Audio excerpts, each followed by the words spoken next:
sure you feel the vibes.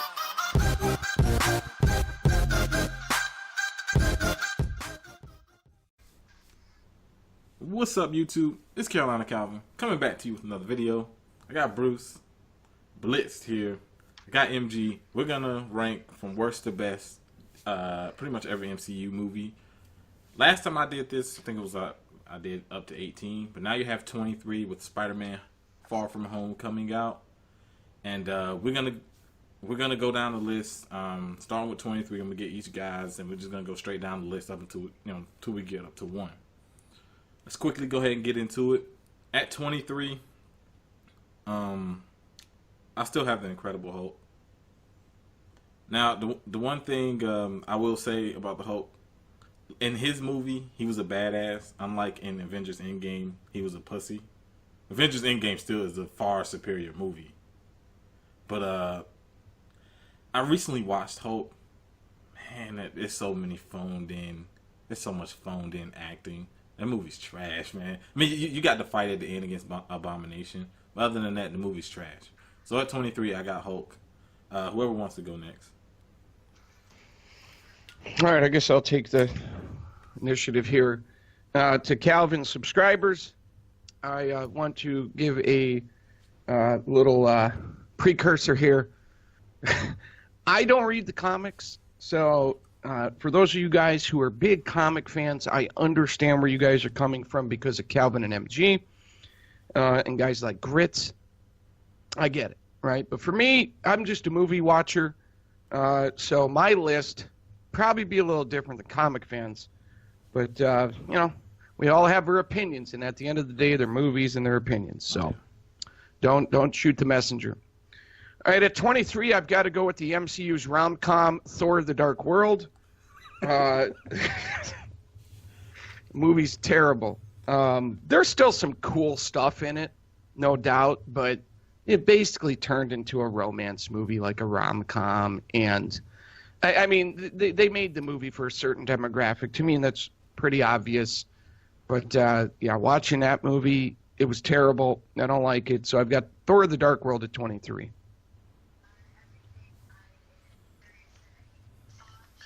Well, number 23. This is the movie I hated the most out of all the MCU movies. Iron Man 3. Don't be a hater! Don't be a hater! I hate that movie. Come on. Osama hate bin that Mandarin, movie, bro? No. It was Osama bin Mandarin. We're finally getting the real Mandarin here soon. I'm happy about that. Yeah. So, fake Mandarin, absolutely garbage. I just absolutely just can't stand that movie. I don't care about Extremis and Gwyneth Paltrow getting powers. Who cares? Like, Iron Man 3 is my bottom movie.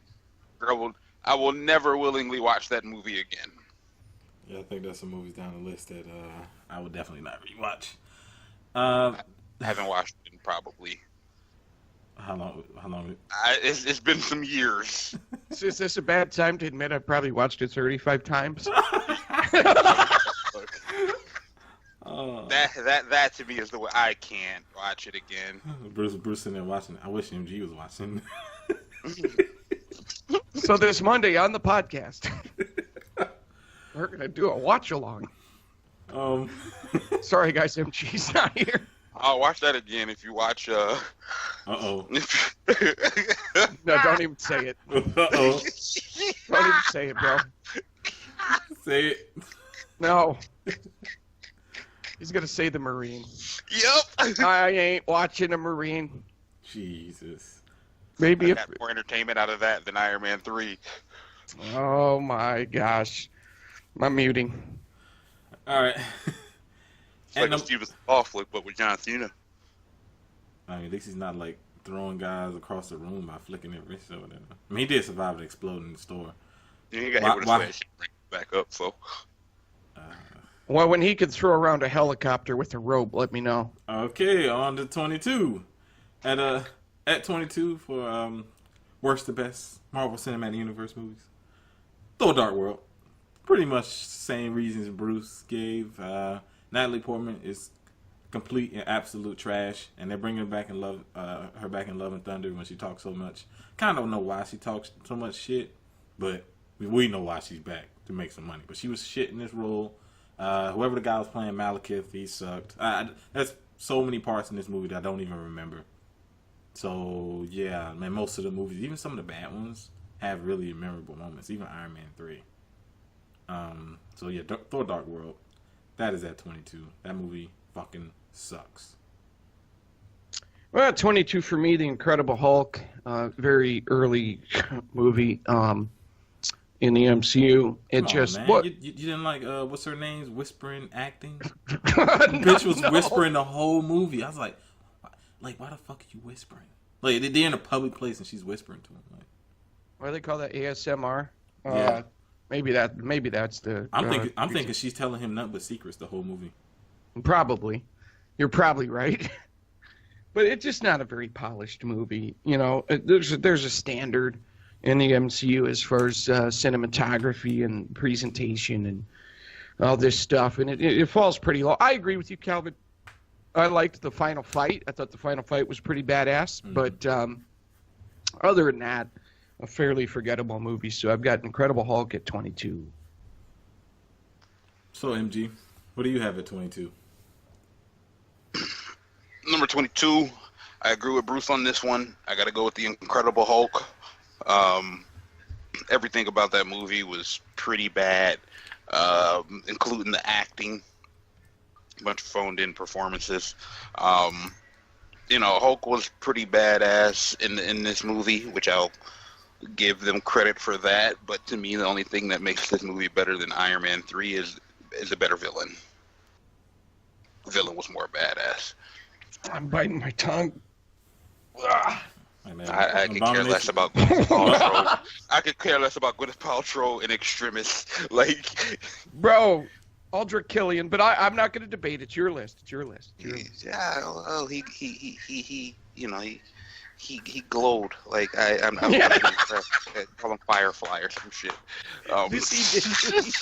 He did glow. So did Gwyneth Paltrow. I just don't care about it. And Gwyneth Paltrow phoned it in too. She was about done with this shit. Well, they gave her the bag to come back for Spider-Man in Infinity War. And she didn't even know. Was that the movie? She didn't know which movie she was fucking doing or some shit. She was filming Spider-Man. She didn't know she was filming Spider-Man. Jesus. She thought it was for Avengers. So right. Yeah. Well, I mean, Robert Downey's used to carrying less than adequate actors. So, anyways. Right. I couldn't carry that one. All right. Nothing against Robert Downey either. That's the thing. It's everything else. I mean, shit, because he carried his first movie. Mm-hmm. At 21, I have Iron Man 3. Oh. I mean, I don't have as low as MG has it, but it's almost for pretty much the same reasons. The movie, oh man, the movie is insulting, and just to find out why the things the director was doing. This is the same guy who did the most recent Predator, which was a dog shit movie. This guy cares more about fucking tinfoil hat bullshit than actually making a good fucking movie. So yeah, fake Mandarin. The only cool thing about the movie is the suits at the end, but you got to slog through the rest of it to get to that point. I'm good. So at 21, Iron Man 3. All right, at 21. I will say this. From this point on, I wouldn't classify these as bad movies. I'm a guy who likes the MCU movies. So, I got to go with Captain Marvel at 21. And it's not for the reasons people would think. Oh, well, the demonization, blah, blah, blah. It's not really for that. I just thought it was choppy storytelling. When you get to the point where you're doing, like Wonder Woman, you're going to follow the character on her journey the whole way, and you're cheering for her the whole way. It's very relatable. where she wanted to be the great warrior. Her mother wanted to protect her from it. So she kind of like goes behind her mother's back and yada, yada, yada. And she wants to go fight this war. It's very easy to follow. Whereas Captain Marvel, she's already older. And you're getting flashback after flashback after flashback after flashback after flashback. It makes for a really choppy movie. Now, the visuals and stuff like that were good. Brie Larson wasn't the greatest, but, I'll give Captain Marvel 2 a chance.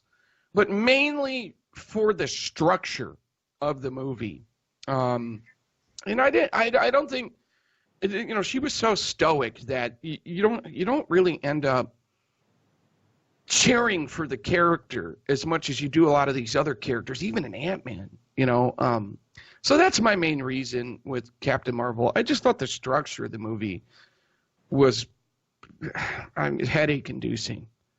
Flashbacks can be done well, but I didn't think it was done great in this movie. So I got to put Captain Marvel at 21. 21 for me, Spider-Man Homecoming.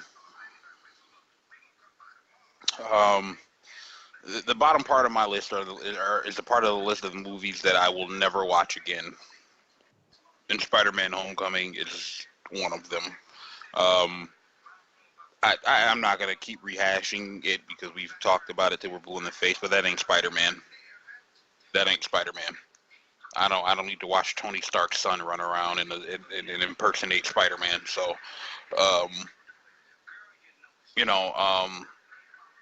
Vulture, great performance. Nothing bad to say about Vulture. But everything else about that movie, I can live without 100%. So I got Spider-Man Homecoming at 21. All right. At 20, I have the first Thor. The movie, I mean, I like the beginning of the movie where, it was kind of like a growing up thing. But, yet again, another movie with Natalie Portman. If you notice, I don't really like Natalie Portman. She never really cared about that role, even with the first one. And she complains about it. Like, the supporting characters were trash. I mean, you did have Jeremy Renner. It's Hawkeye, but he's barely in the movie. And really, other than that, Loki's in it a little bit, but he's not actually. He's actually using the destroyer armor against Thor. The movie's boring, man. It's not really a lot going on. They focus a lot on those supporting characters, which you don't even see anymore. You don't even see those characters anymore, except Natalie Portman was in Endgame or whatever in the flashback. But I got Thor, the first Thor, at number 20.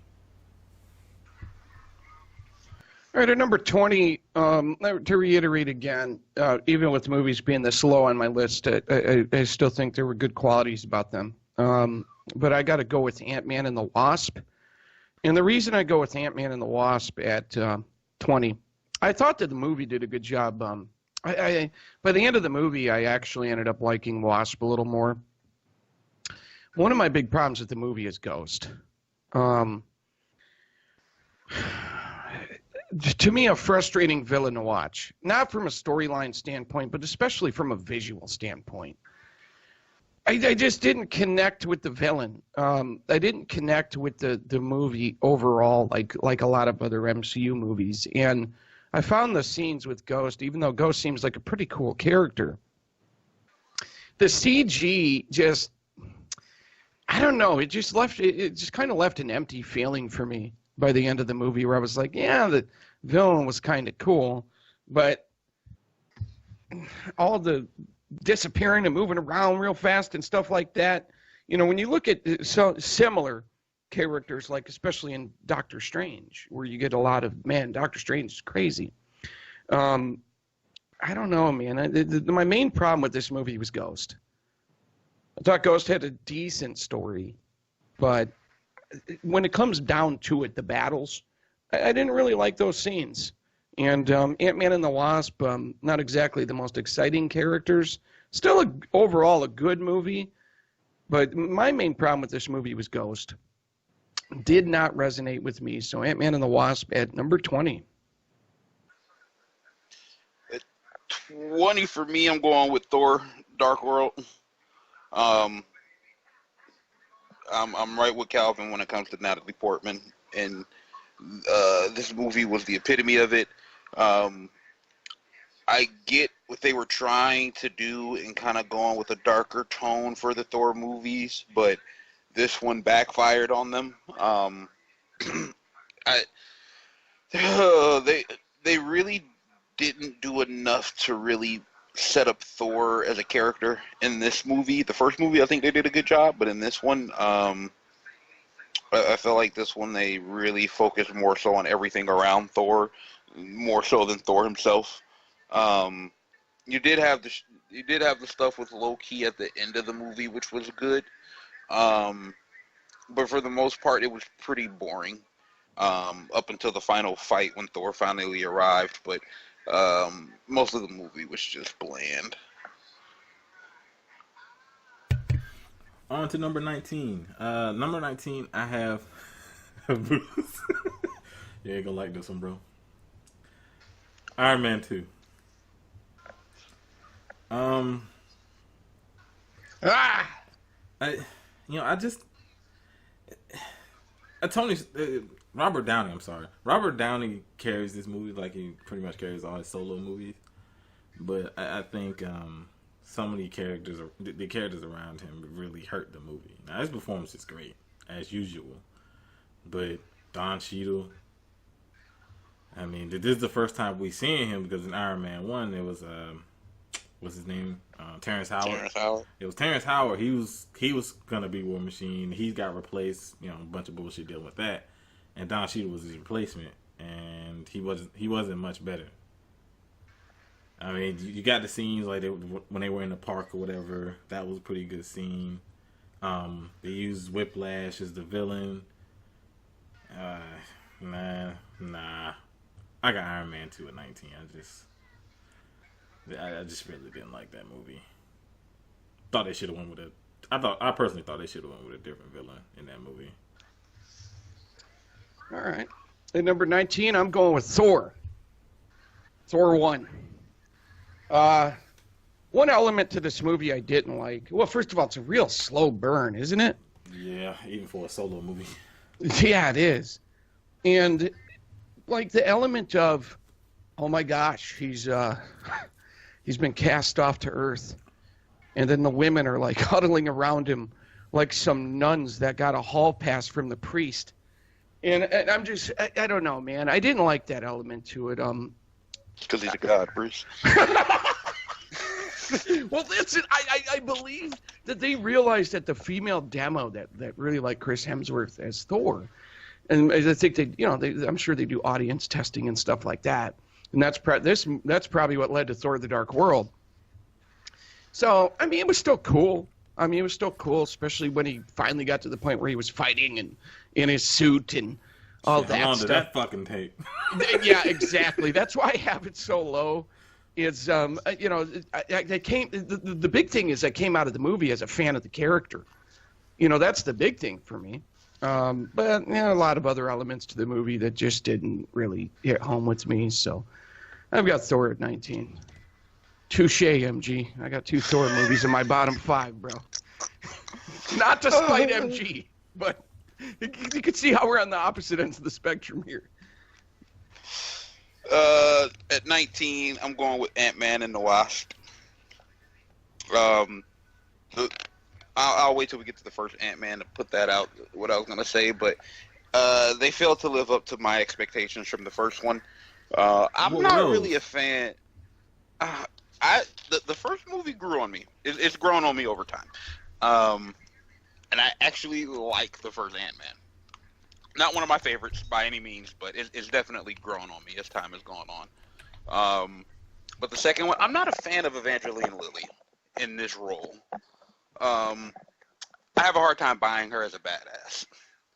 I like Paul Rudd as Scott Lang, aka Ant-Man. I'm not crazy about Michael Douglas as Hank Pym. He's a little too wannabe Clint Eastwood for me in this role. That just really doesn't connect with me. I'm with Bruce when it comes to Ghosts. Anybody who's known Ghost from the characters or from animated stuff. I mean, Ghost was way more badass than this, and Ghost was still still tech basically. And this version of Ghost, I wasn't a fan of. I thought they underutilized Lawrence Fishburne, and I think this movie was far too much about everybody but Ant-Man. Right. This was a Quantum Realm movie. Mm-hmm. They should have just called it Ant-Man: The Quantum Realm. Because honestly, Ant-Man was probably the fourth on the list of focuses of this movie. Mm-hmm. Great cast, but yeah. I don't think it wasn't put around the greatest movie. They didn't put the greatest movie around them in the writing and all that bullshit. That was 19. At 18, I have Ant-Man and the Wasp. Man, y'all, I don't like Paul Rudd. I think he's corny as fuck. Some of the great cast, like Bruce said, but it's just they're underutilized. Lawrence Fishburne, they didn't utilize Ghost well, and it was essentially a movie. And I get it; it's essentially a movie to kind of set up Endgame. Because if you've seen Endgame, you know what happens. They use the quantum realm to pretty much time travel. So it's a movie to essentially set that up. And the movie's called fucking it's called Ant-Man and the Wasp. I didn't like Evangeline Lilly. I thought she didn't. She's supposed. It's like the role. She's supposed to be fucking a badass. Like she's supposed to be tough and shit. Her personality doesn't really come off as that. She tried, but it doesn't really come off as that in the movie. And like I said, the movie's called Ant-Man. He's not even really the focus. To be honest, not even like what they did. I don't like Scott Lang. I prefer Hank Pym, but obviously they went with old man Hank Pym or whatever. But yeah, 18, Ant-Man and the Wasp. Well, at 18, I'm going with Ant-Man. Well, Ant-Man. That shit. Yeah. Let's just continue on with the flow. I will tell you this: a lot more relatable than I expected. When you're talking about Luis, when you're talking about Dave, T.I., right? When you're talking about his friends, trying to get him to do some dirt, for remember the Falcon scene. A pretty cool story. Ant-Man, not the most exciting character. What's his superpower? Well, he can get really small. So that didn't resonate with me in that sense where it's like, oh yeah, man, let me get excited for the next Ant-Man movie coming out of it. But I thought as a standalone movie, pretty cool story. It more relatable than I would have expected. With the MCU style of a superhero movie. But yeah, so I mean, overall, like the movie. And like I said, movies being low on the list doesn't mean I think they're bad. So I got Ant-Man at 18.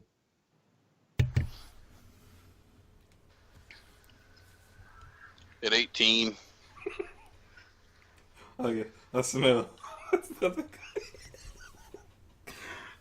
Okay, go ahead. I'm sorry. Spiderman Far From Home. I was waiting for when it would be. I was waiting. Like, where AKA is it? Far From the Source I Material. was like, where is it? Where the fuck is it? If you wrote a movie called How Not to Be Spider-Man, this would be it.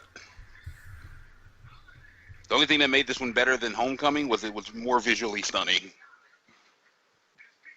I absolutely hate MCU Spidey. He might be my least favorite character at this point because of how they have written him.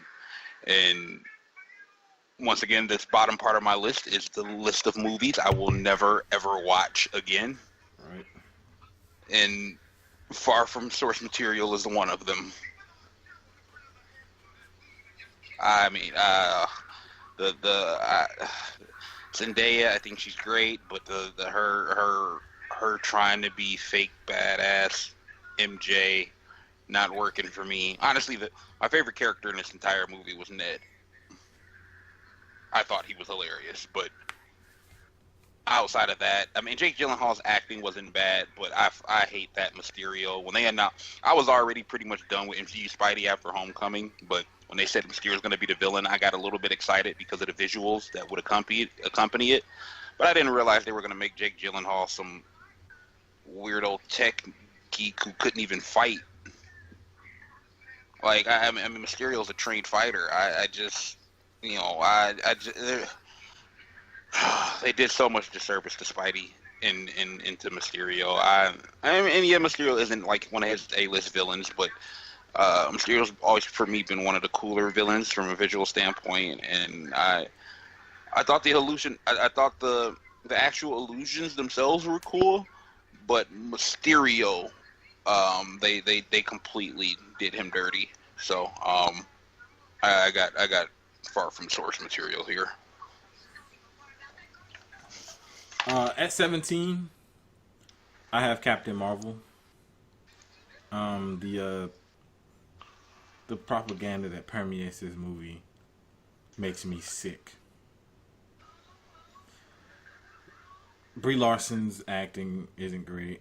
You know, the character's supposed to be, she forgot who she was. She was trained by the Kree, so she didn't have any emotions. But when she was supposed to show emotions, she couldn't get around. Man, she went to the, like, she's supposed to have a moment where she, you know, felt sad or cried, like when she, you know, met her friend from years back. She went to the Rock School for acting. Learn not to cry. If you smell what the Brie is cooking. And her character was wooden. They made Samuel Jackson look worse. Because at the time, you know, Nick Fury's still a badass, but what they did to him in that movie, that shit was fucked up. Villain was pretty much the Kree, but she became so powerful that those losers didn't stand a chance. So great ending fight with the enemy, the main guy doesn't stand a chance. So at 17, I got Captain Marvel. Really, it's one of those movies I probably won't watch again. I'm kind of with MG. The bottom half of the list, those are movies I probably won't watch. For me, I'll watch all of them except for the bottom two. That's it. I can't. Hulk and Dark World, no thanks, bro. But at 17, Calvin, I'm about to probably trigger some of your viewers. Go ahead. Hate to say it, but Captain America: The First Avenger. I got that at 17. Oh, wow. It was such a slow burn, bro. Like, I still think it's a good movie, okay? But ranking it amongst these other movies, I mean, bro, First Avenger is a slow burn. It's a great story, right? Great story. Loved the story. And I thought Red Skull was pretty cool. You know, the whole story, you know, one of the most memorable scenes is him jumping on the grenade before he got this super serum, right? But it's such a slow, shout out to Peggy Carter. It's such a slow burn though that, you know, even watching it the first time around, it was like, So, like, the rewatchability of the movie with it being such a slow burn, and that's not one of my favorites. I still think it's good, though. So, it's 17, Captain America: First Avenger. 17. I'll match you, Bruce. I'll go Iron Man 2. Ah, Literally, the only part about this movie that I liked was the briefcase suit. the briefcase suit was awesome. Yeah, for me, that was a cartoon thing kind of coming to life on TV. Like, that was always my favorite part about the cartoon when I was growing up. Was, right. You know, the suit that would unfold and he would step into the back of the suit and then magnetize his helmet onto his head. Like, I always thought that was cool when I was a kid. And finally seeing that in movie form, that was pretty cool for me. Mickey Rourke as Whiplash, wasn't a fan. At this point in life, I don't need to see Mickey Rourke do any other acting jobs that require him to beat people up. I get it. He's a former boxer. Whoop-de-doo. The dude's like 90 years old. Like, I will pass. He's got like Hulk Hogan skin at this point. I'm good on Mickey Rourke. You know, the acting. I'm Don Cheadle, not a fan. I just the Gwyneth Paltrow, not a fan. Like the moving parts around Robert Downey Jr. Have not been good in his solo movies. Trash, bro. Yeah, and that's the one thing. I've never had a problem with Robert Downey himself as Tony Stark. It is always the parts around him that kind of bring his movies down. This one was, yeah, literally just the briefcase suit. Like that's the only one for moment of the movie. I'm good on the rest of it. Yeah, Mickey Rourke, you're 90 and you're mad at Tony for some crap that happened in the past. Like, okay, get over it, bro. You know, I mean, and another big issue with Iron Man, which, you know, reared his ugly head in Iron Man 3 was Iron Man doesn't have a great rogue gallery of villains. That is one of his, in terms of his comic history, that is one of his weak points. And so, some of these characters that they've brought to life in his movies as villains, just naturally aren't going to be good. The one good one he has, one of the two good ones. I'm not going to leave out MODOK, but you know, to me, his best villain in Mandarin. They ruined him in Iron Man 3, so much that Marvel's like, yeah, we're gonna retcon that with Shang-Chi. Forget what Shane's talking about. We're retconning that. So you know, I think he suffers from lack of villains, and it shows here again. And you know, does every Iron Man villain have to be somebody who worked for Stark Tech or something? Like, that is like all of his villains. I guess they gotta create motivation instead of just. Yeah. And in fairness, who's in charge in HR? Like, what is going on? Yeah.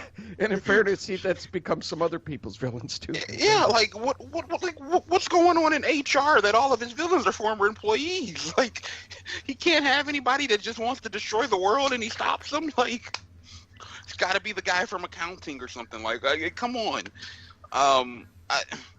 I'm just not a fan of the movie. And like I said, I'll watch the clip. I'll have no problem with watching the clips of all his suit-ups throughout the course of his, throughout the MCU. But in terms of actually watching Iron Man 2 and 3, nah, they're on my unwatchable list. So you sure you don't want to? You won't watch a movie with Crimson Dynamo, where he's the janitor, he's the ex-janitor. Bruh. Just watch. MODOK's gonna be some guy who was like Tony's assistant or something, who thought he had a great idea and Tony shot him down and he died in a car accident and got his head put in a computer or something. Like, it's gonna be some weird shit. Like, no, they already fucked that up because he wasn't the leader of AIM. This is true. Well, I'm gonna need you to put some respect on Whiplash's name, MG. There is none. I'm joking. There is none to give. When he was swinging the whip, you saw like dust come out his elbows and shit. Oh my god. Pretty bad. He was old as shit, boy. Like, all he would have needed was a bandana. Dude would have been Hulk Hogan or Dog the Bounty Hunter. Like, just dude. I'm not going to be able to unhear the Dog the Bounty Hunter comparison now. Dude, he's got the hot dog skin, bro. Like, I mean, he does look like Dog the Bounty Hunter in the movie. I mean, he's to MG's point, he would be Dog the Bounty Hunter. And he got a whip. Moving on to 16. Oh. Sideswipe. Sideswipe. Holy 16, shit. I got Spider-Man Homecoming. For every reason MG already said, I got a little bit higher than most people would think I would have it on the list based on all the shit I've been saying about Spider-Man in the MCU. But man, it's just, and there may be reason to why Spider-Man's like this in the MCU because it's so detached. And you would think the writers aren't this fucking stupid, but who knows? Maybe they are. But that ain't no damn Spider-Man. Now, I like Keaton as Vulture. I think Tom Holland does a good job in terms of how he kind of captures Spider-Man, but everything from Spider-Man's backstory to him being attached at the hip to Tony Stark, which that was pretty much a good portion of the movie. Yeah, Tony's not in the movie a lot, but I gotta impress Mr. Stark. I didn't make my own damn suit, so I gotta impress him so I can keep the damn suit, so I can be put in the Avengers. Nah, I'm good. Wouldn't watch that movie again. At 16, Spider-Man Homecoming. At 16 for me, Guardians of the Galaxy Volume 2. Again, thought it was a good movie, but not as good as the first. I'll say that. Not as good as the first. I thought the best part of the movie was the storytelling with Gamora and Nebula. I thought they got a little... I mean, it was with Drax, right? And what's a chick's name that looks like a... say that again? Mantis. Yeah, Mantis. Okay. But, some good storytelling in the movie. Great visual still, but overall didn't like it as much as the first one. I thought the first one was more fun. But Peter Quill was starting to wear thin on me here. I mean, if Infinity War wasn't the summit for him. Yes, that ended up being the summit, but I'm just kind of like, But overall, still fun movie. Had a good time watching it, and like the Guardians as a group. But yeah, so I'll go with Guardians of the Galaxy Volume 2 as my 16.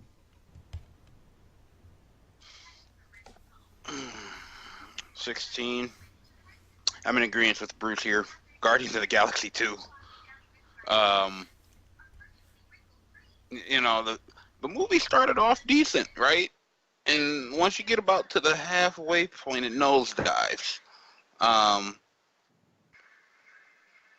Kurt Russell as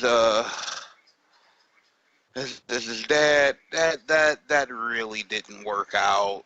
From a visual standpoint, the movie was still good, but that story just didn't work. It fell really flat on its face. And honestly, the most memorable part from this entire movie is Groot at the beginning of the movie, when he was dancing, when they were fighting the big monster. That was the most memorable part of the movie, though. Like, it was hilarious. Groot's dancing, and while everybody's fighting for their lives, here goes Groot just doing it, dancing to his own little beat. You know what I mean? He was doing his own little thing. So, I thought that was the best part of the movie. And then, God, that was really it. Like that. Visually it was still good, but I don't care about Peter Quill tossing a football around with Ego, the living planet. Like an energy football. I don't care about that, Star-Lord.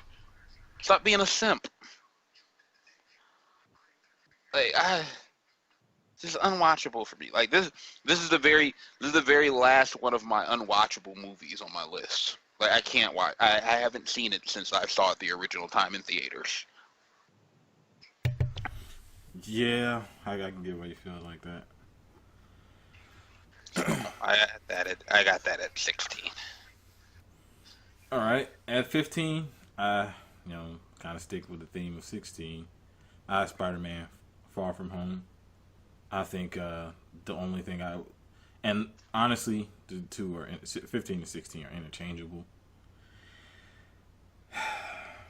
This found a way to make him Iron Man 2.0 more so than Homecoming did. Because Homecoming was about him trying to impress Tony Stark. Far From Home was him trying to essentially become Tony Stark.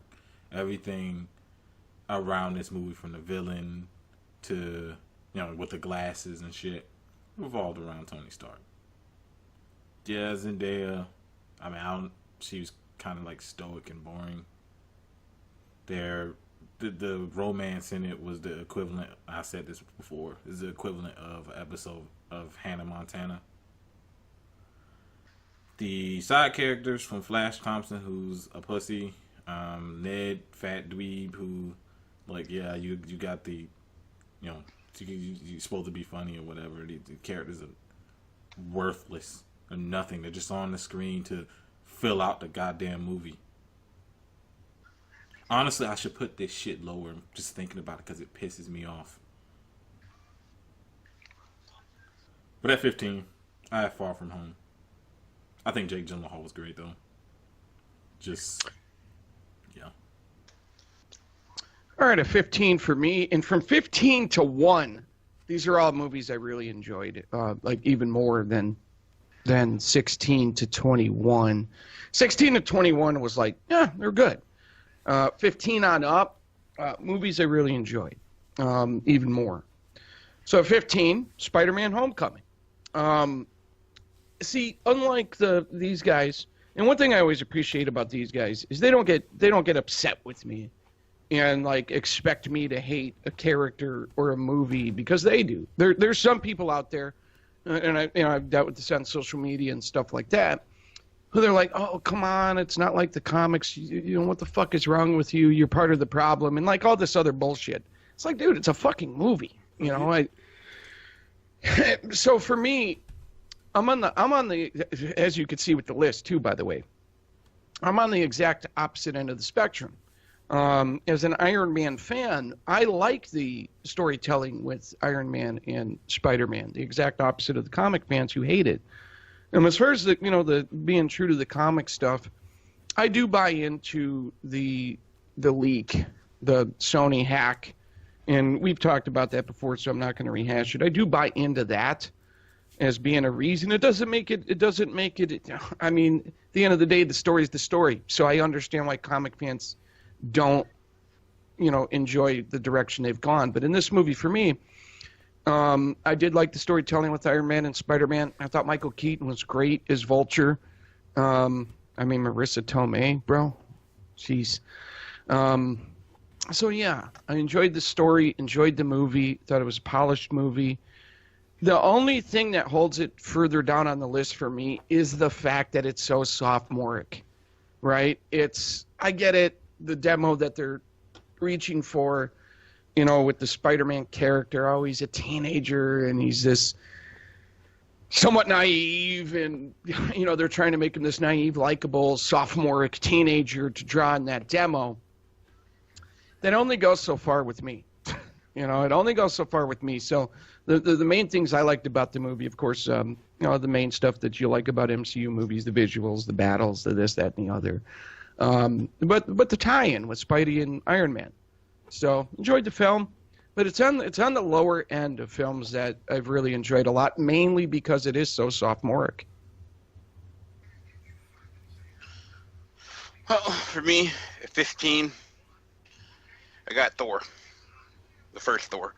I'm the resident Thor fan here. He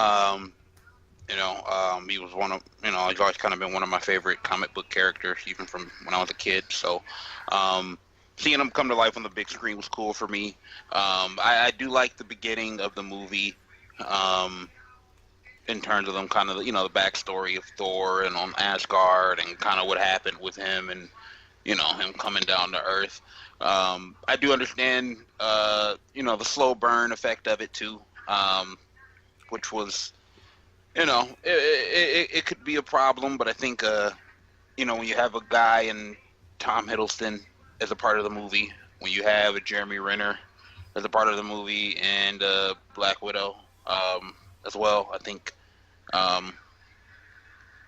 it gives you a little bit of leeway with that. So, was the ending the greatest? I mean, yeah, the Destroyer was cool, but was it the greatest ending of a movie? No, but I still really enjoyed it, and this would be the first of my movies that I would watch over and over.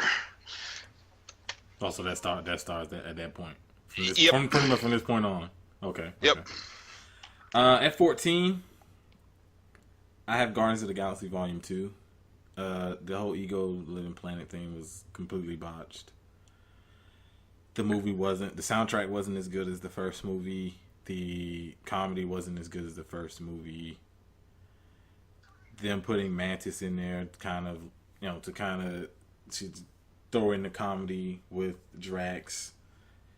Batista, I personally think he's garbage. And the movie is not funny like the first movie. Peter Quill. I think this, like Bruce said, this stars that point where, yeah, don't really like this guy. Don't really like this guy. I mean, Gamora and Nebula's story was good, and I think that was, to me, the highlight of the movie. But overall, it's one of the movies. I mean, I probably would watch it again. It does have some kind of entertainment value, but it being down here on the list, I didn't really. I think a lot of people kind of overrate the movie because they like the first one so much. So yeah, at 14, I got Guardians of the Galaxy Volume 2. Wow, it gets pretty tough at this point, bro. Right, because you're that middle section.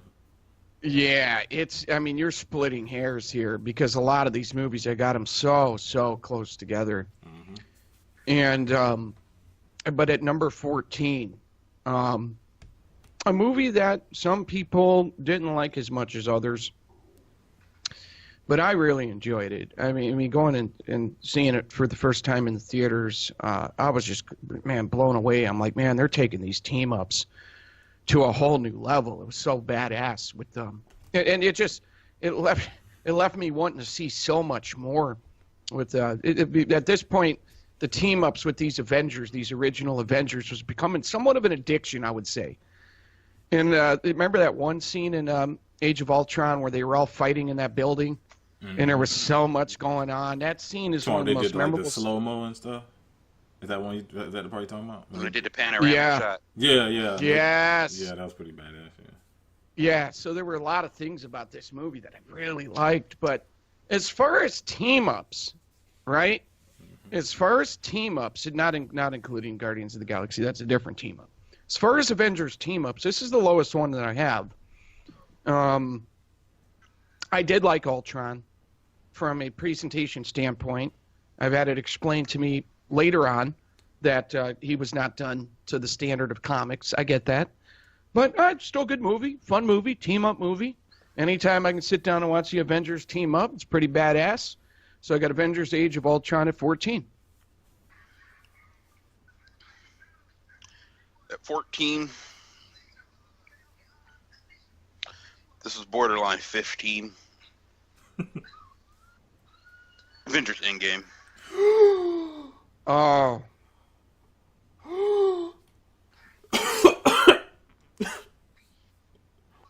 That is one movie that,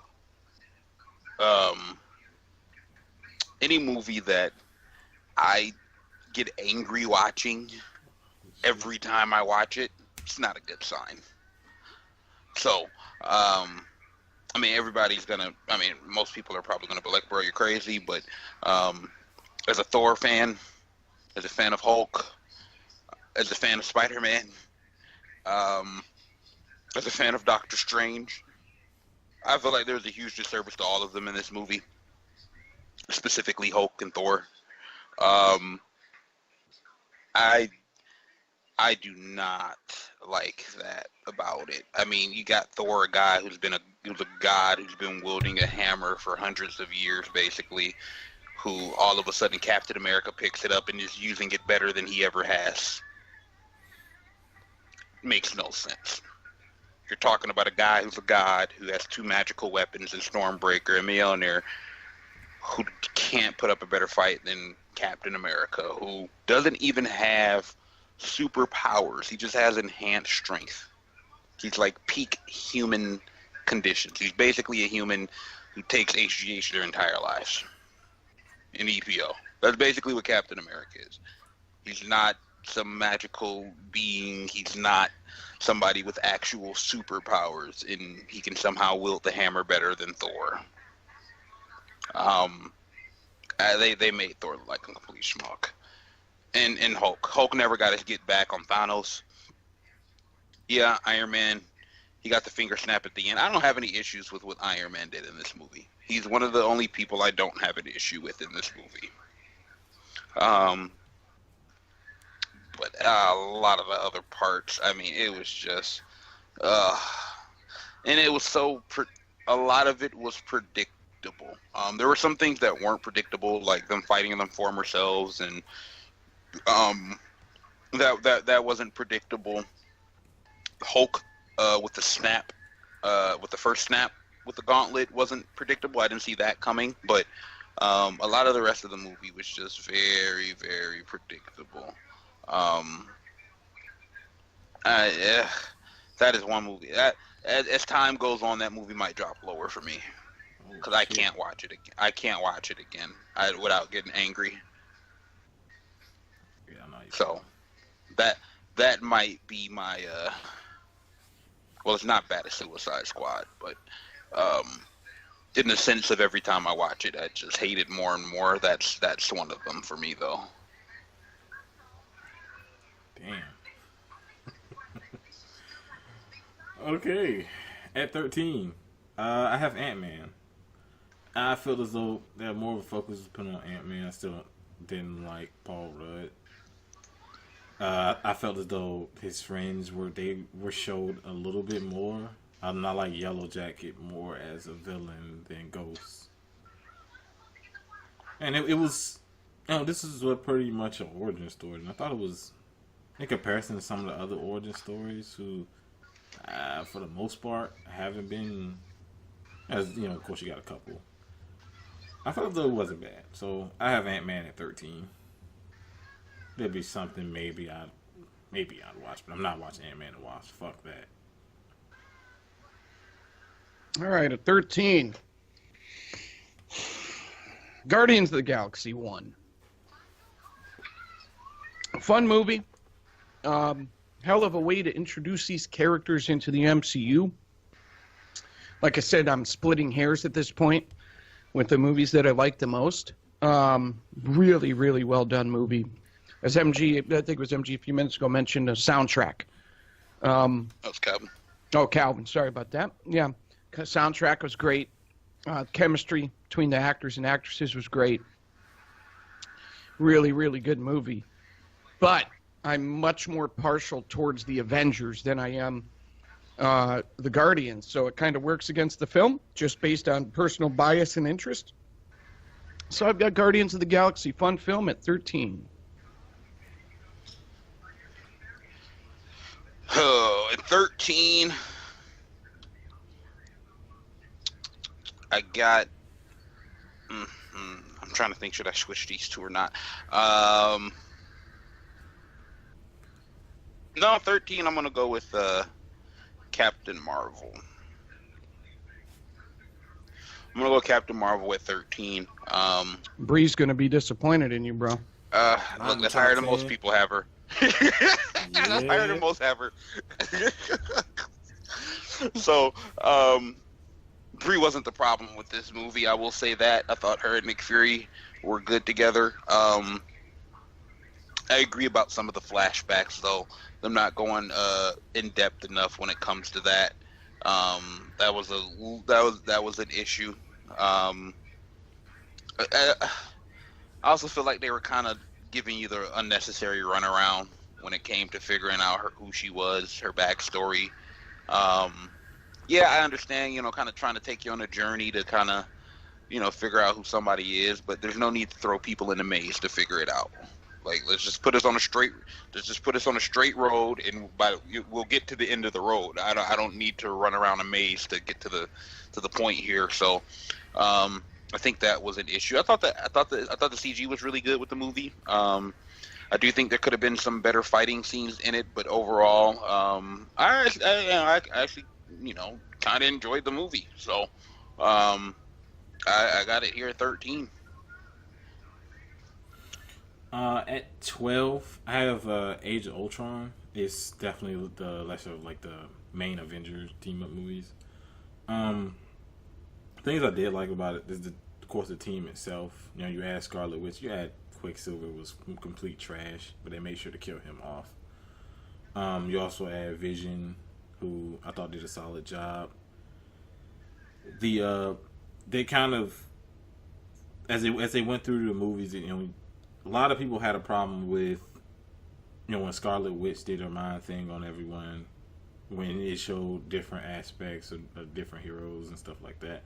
Like Thor saw pretty much Ragnarok or whatever, which kind of led to his movie, or maybe it led to Infinity War or whatever.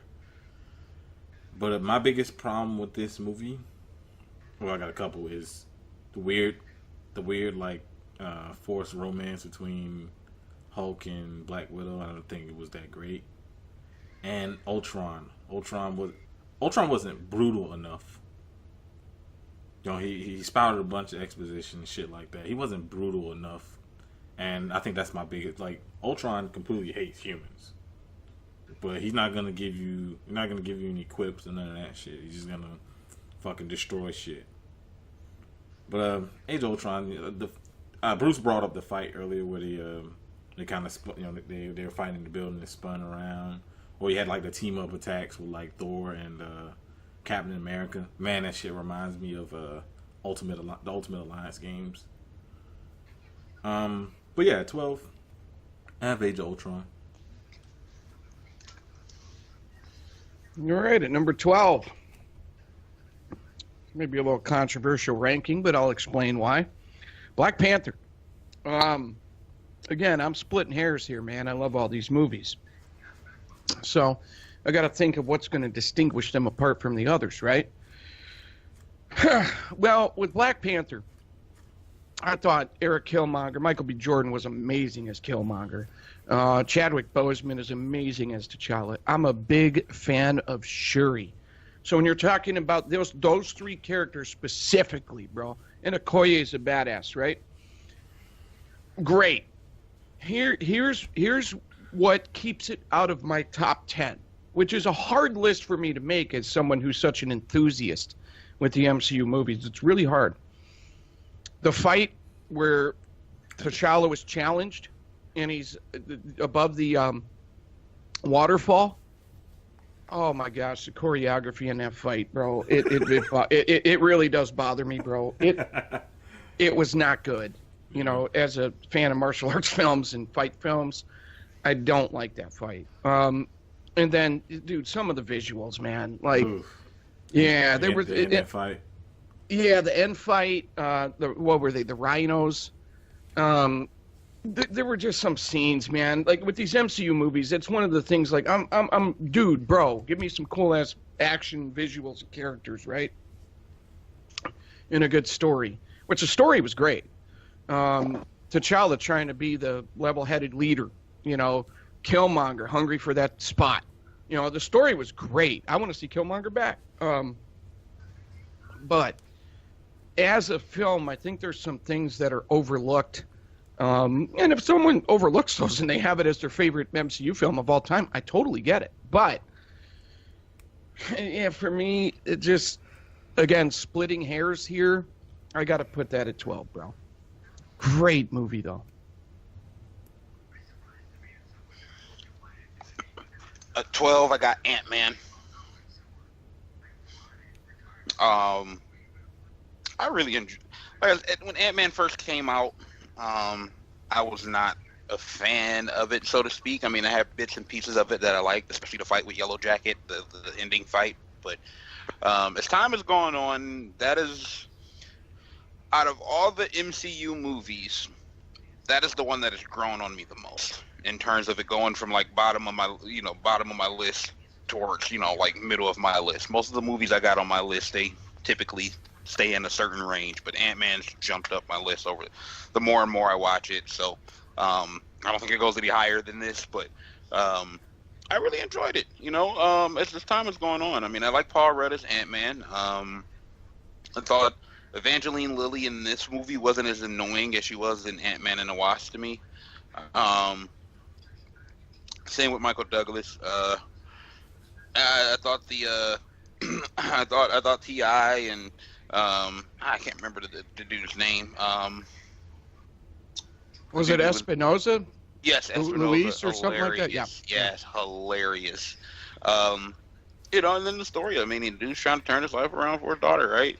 And I think it was, and he gets, pretty much put into a suit to try to steal something, and boom, you kind of get stuck there, right? So I thought it was a decently fun movie, and has some decent comedy in it, and yeah, it can be a little bit cheesy at times, yes, but I enjoy it. I enjoy Ant-Man. Okay.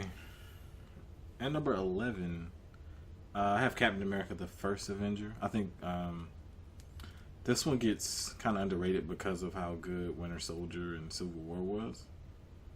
But I agree with Bruce that it is slow because it just seems to be a problem with a lot of the origin movies.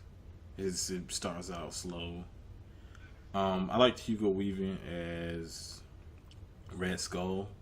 Peggy Carter was great. I mean, she was good enough to get her own damn show, and it kind of went through the start, pretty much the start of Shield. And the suit he wears in First Avengers is the one they pretty much go back to for after Avengers.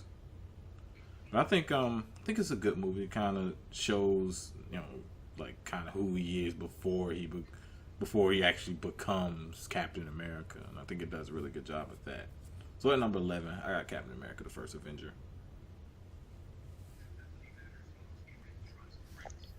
Well, at number 11, maybe another controversial pick. All I'm gonna be there at this point when you get to the top.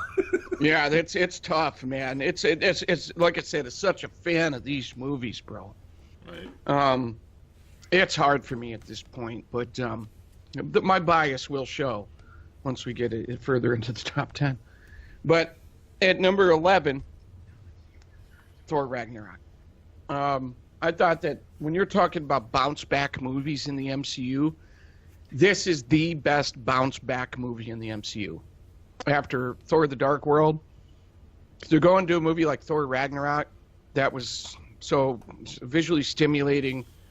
Gosh, that fight with him and Hulk was awesome. Some of the second and third tier characters in the movie were great too. Like his little misfits, his group of misfits he had in the movie. And I think that when we're talking about villains, wow, Hela was a beast. What a beast. She smashed a fucking hammer, bro. With one hand. With one hand. Yeah. Valkyrie, badass. This was the beginning of my journey to becoming a big Tessa Thompson fan.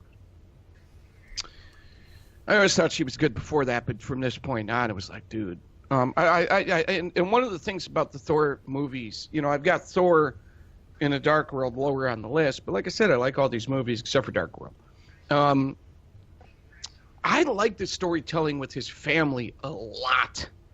So to have all of that come to a head in this movie was great, bro. I really enjoyed that.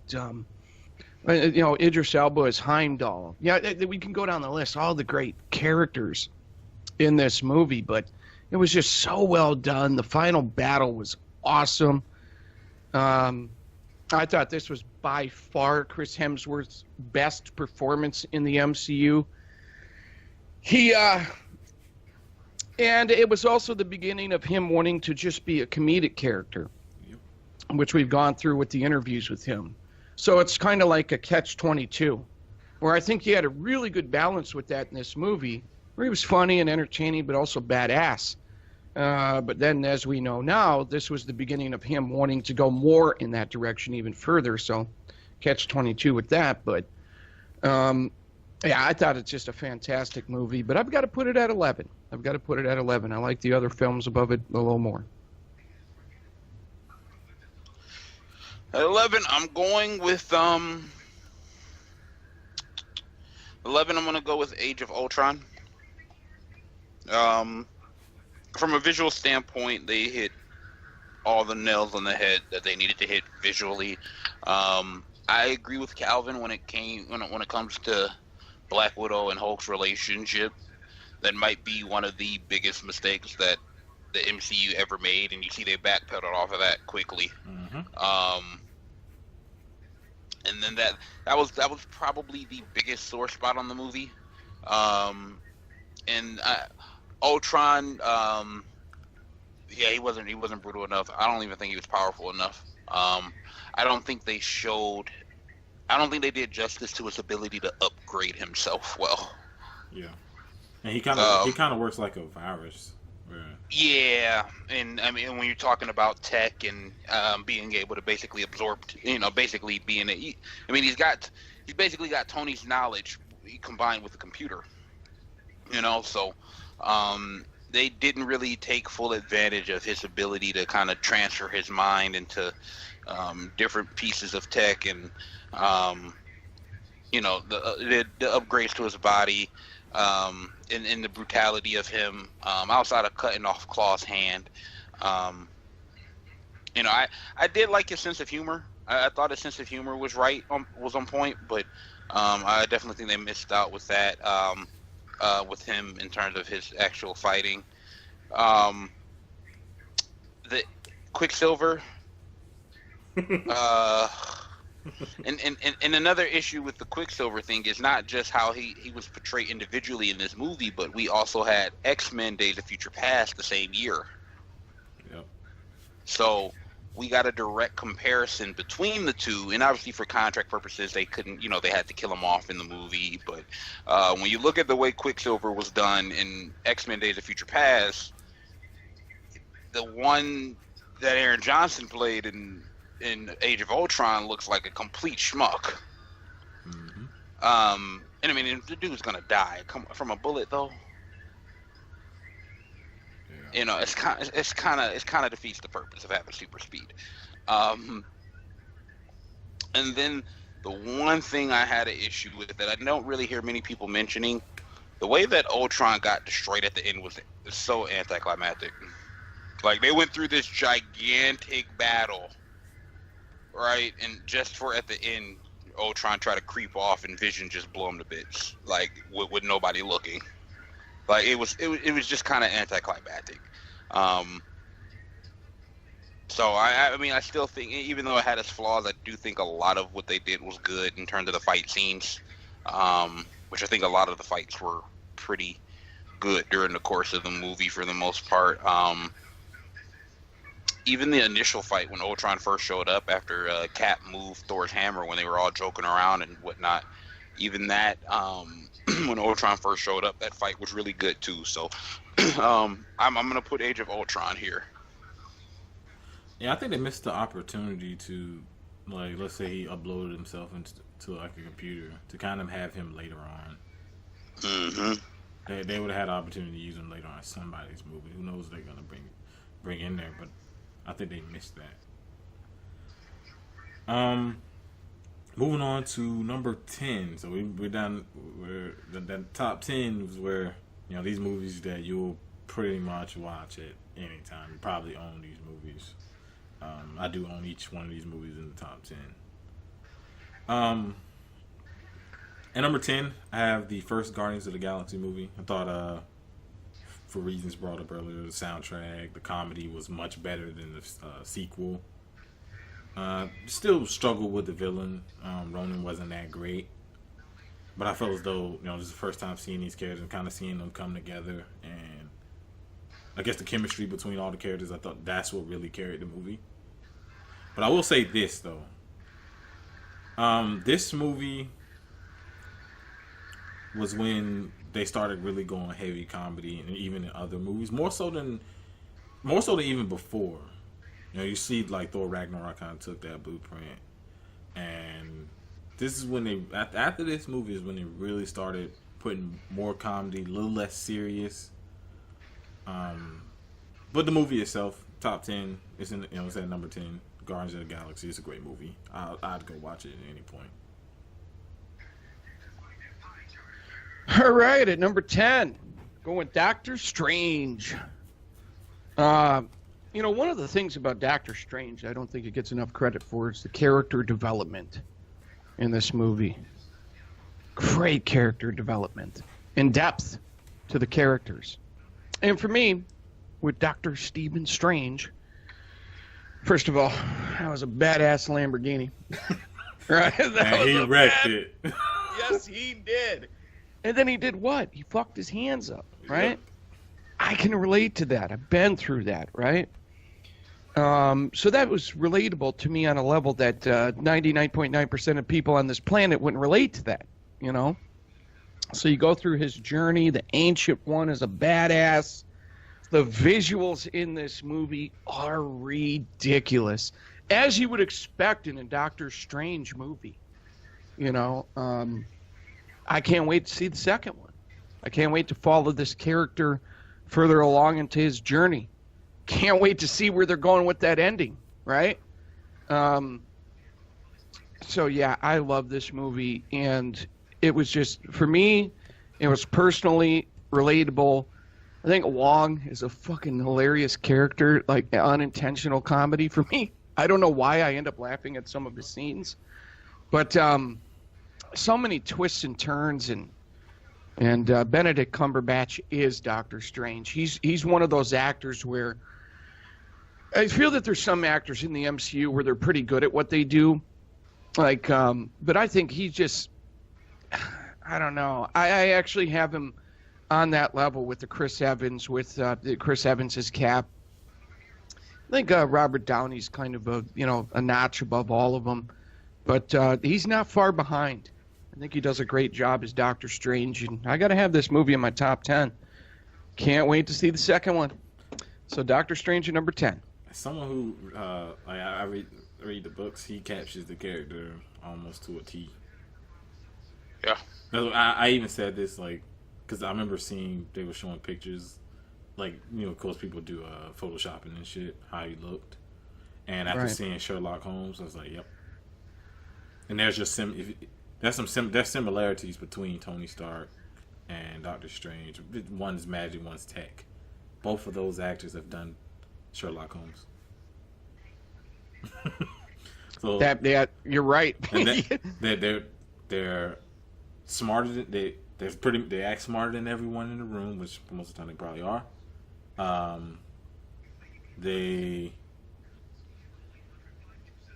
talk shit. The Doctor Strange definitely, especially before he got his magic, and when he was a neurosurgeon, he was an asshole. Tony Stark was the exact same way, kind of pretty much stayed that way. So it's just similarities between the characters, I think, and I think they got the perfect actor for that. Well, and another thing is that he hit rock bottom. Yeah, he's fucking flat broke. He was broke. Yeah, and Tony hit now the arc with that's a little different, because in the first Iron Man, Tony's at rock bottom in that cave. Yeah. Whereas Doctor Strange is rock bottom.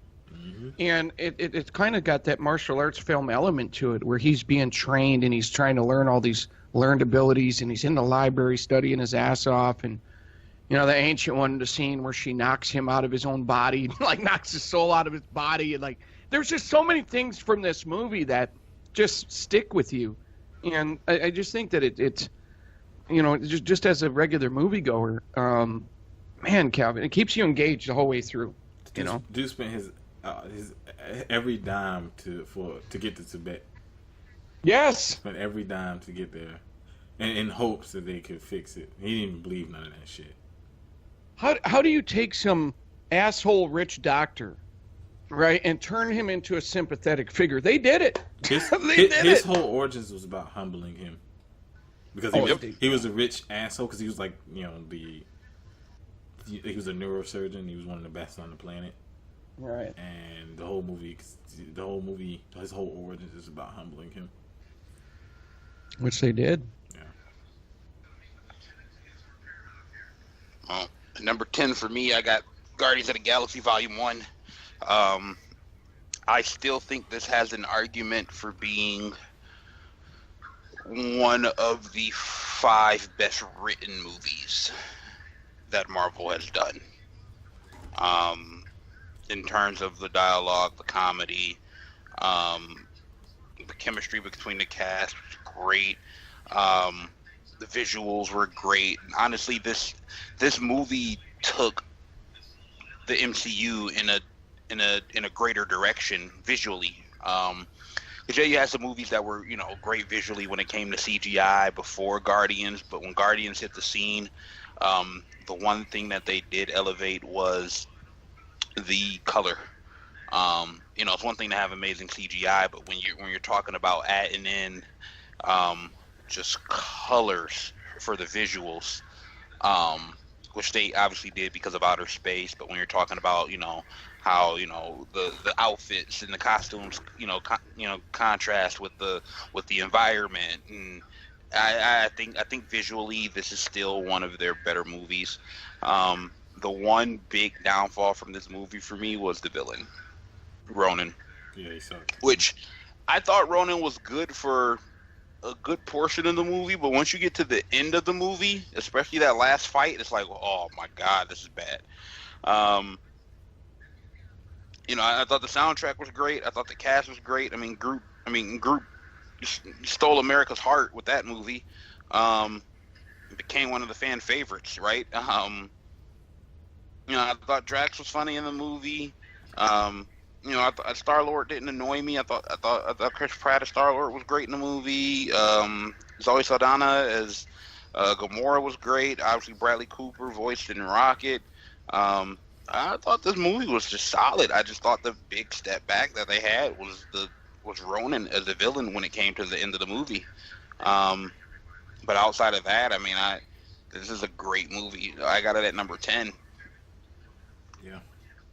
At number 9, I have Doctor Strange. The visuals to me are still some of the best.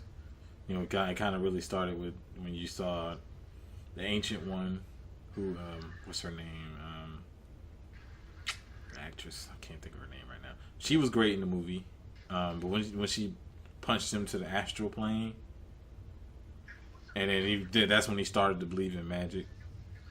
And it kind of goes through a story like we mentioned earlier. It's about Tilda Swinton, bro. Tilda Swinton. I remember seeing it in another movie. I just couldn't think of her name at the moment.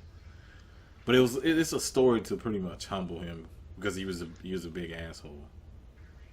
And of course, by the time you get to the point where he does all this studying and she sees pretty much the potential of him becoming, and you find out that she knew before then that he was gonna pretty much replace her as a Sorcerer Supreme.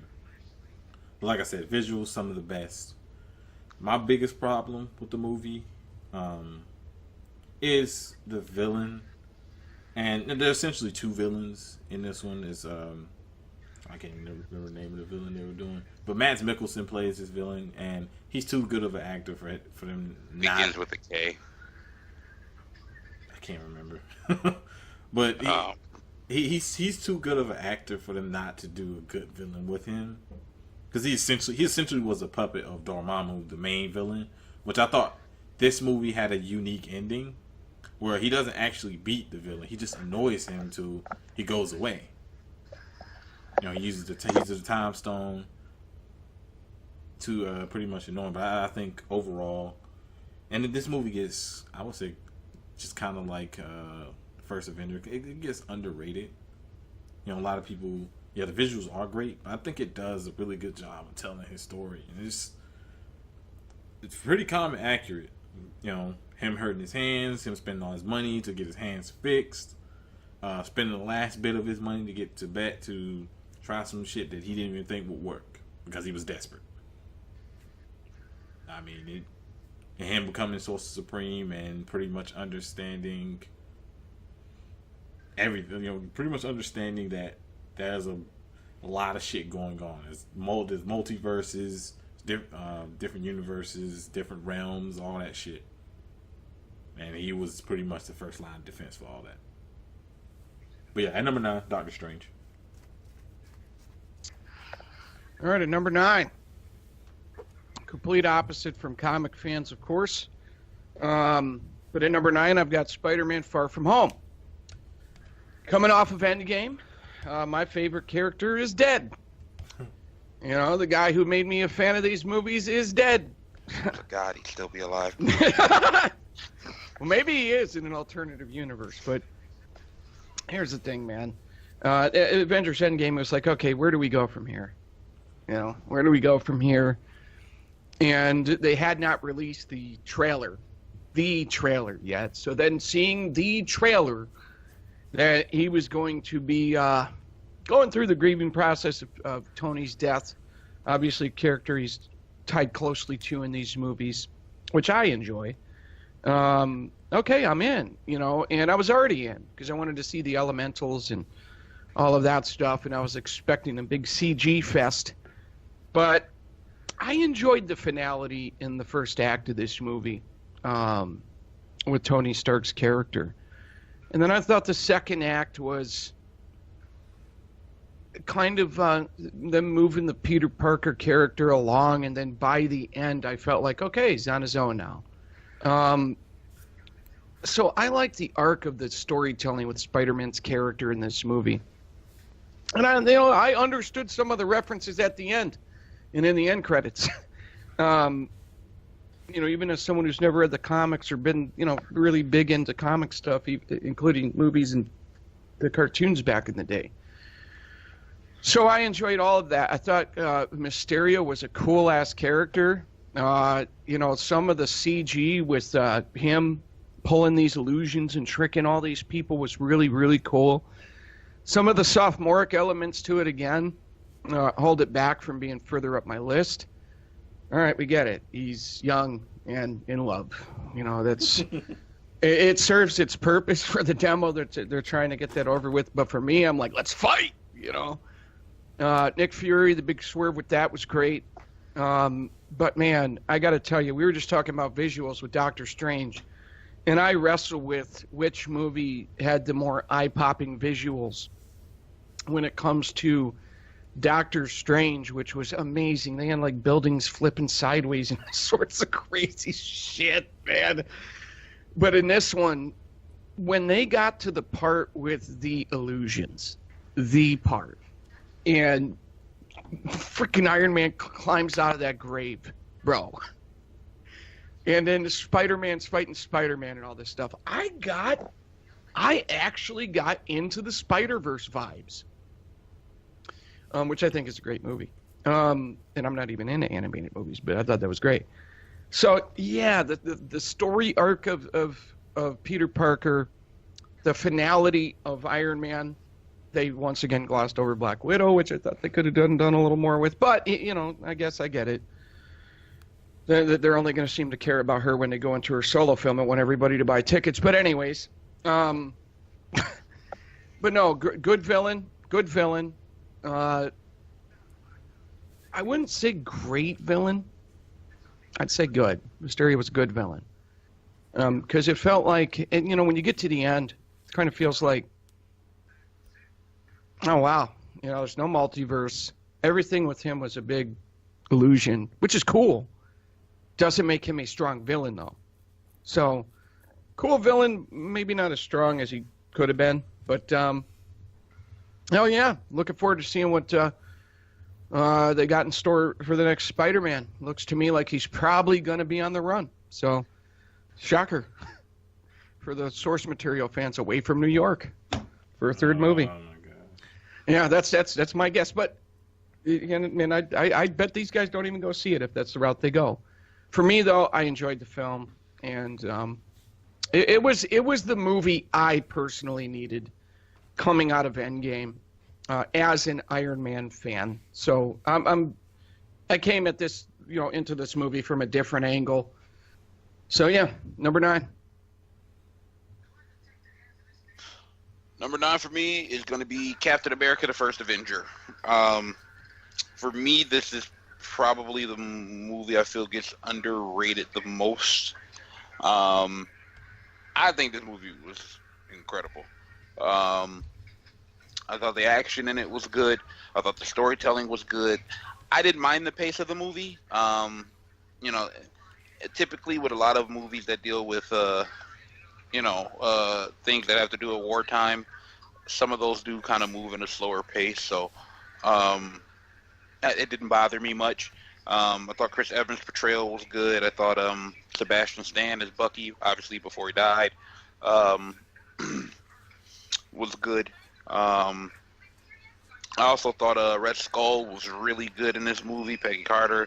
I thought all around this was a really good movie. I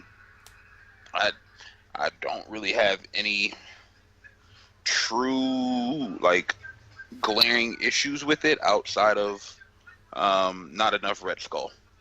That is probably my only one glaring issue with the movie. So, yeah, Hugo Weaving was pretty good. Yeah.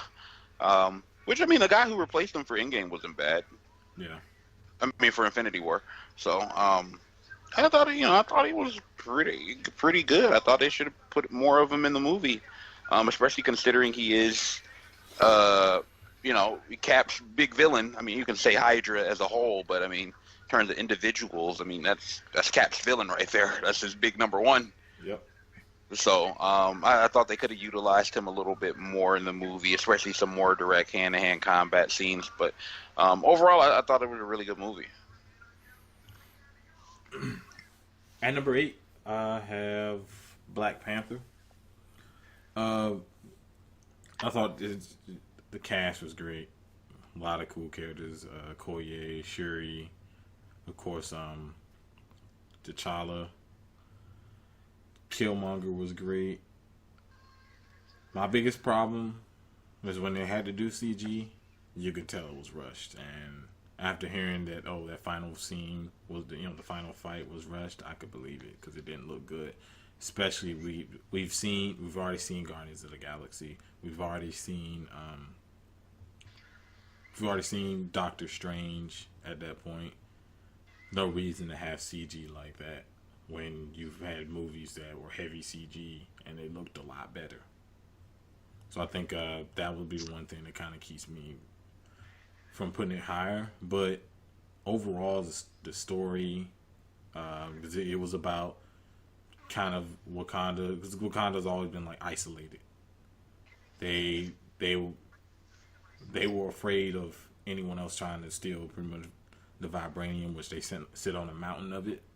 So they isolated themselves from everyone else, despite how much everyone else struggled. And that was Killmonger's pretty much motivation for doing the things he did in the movie. Which kind of made it like, okay, he was one of those villains where it's like, well, I kind of understand his point of view. Maybe not the way he's going about it. So that can make a good villain. I thought Michael B. Jordan did a really good job.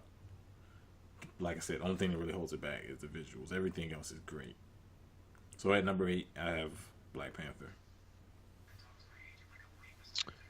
All right. Continuing on at number 8. The Avengers. First team up. Gosh, how cool was this? And one of the cool things about the Avengers movie for me, of course, you got the iconic scene where they're all in the middle of the road and the camera pans around them, and pretty cool story in the Avengers movie. It just,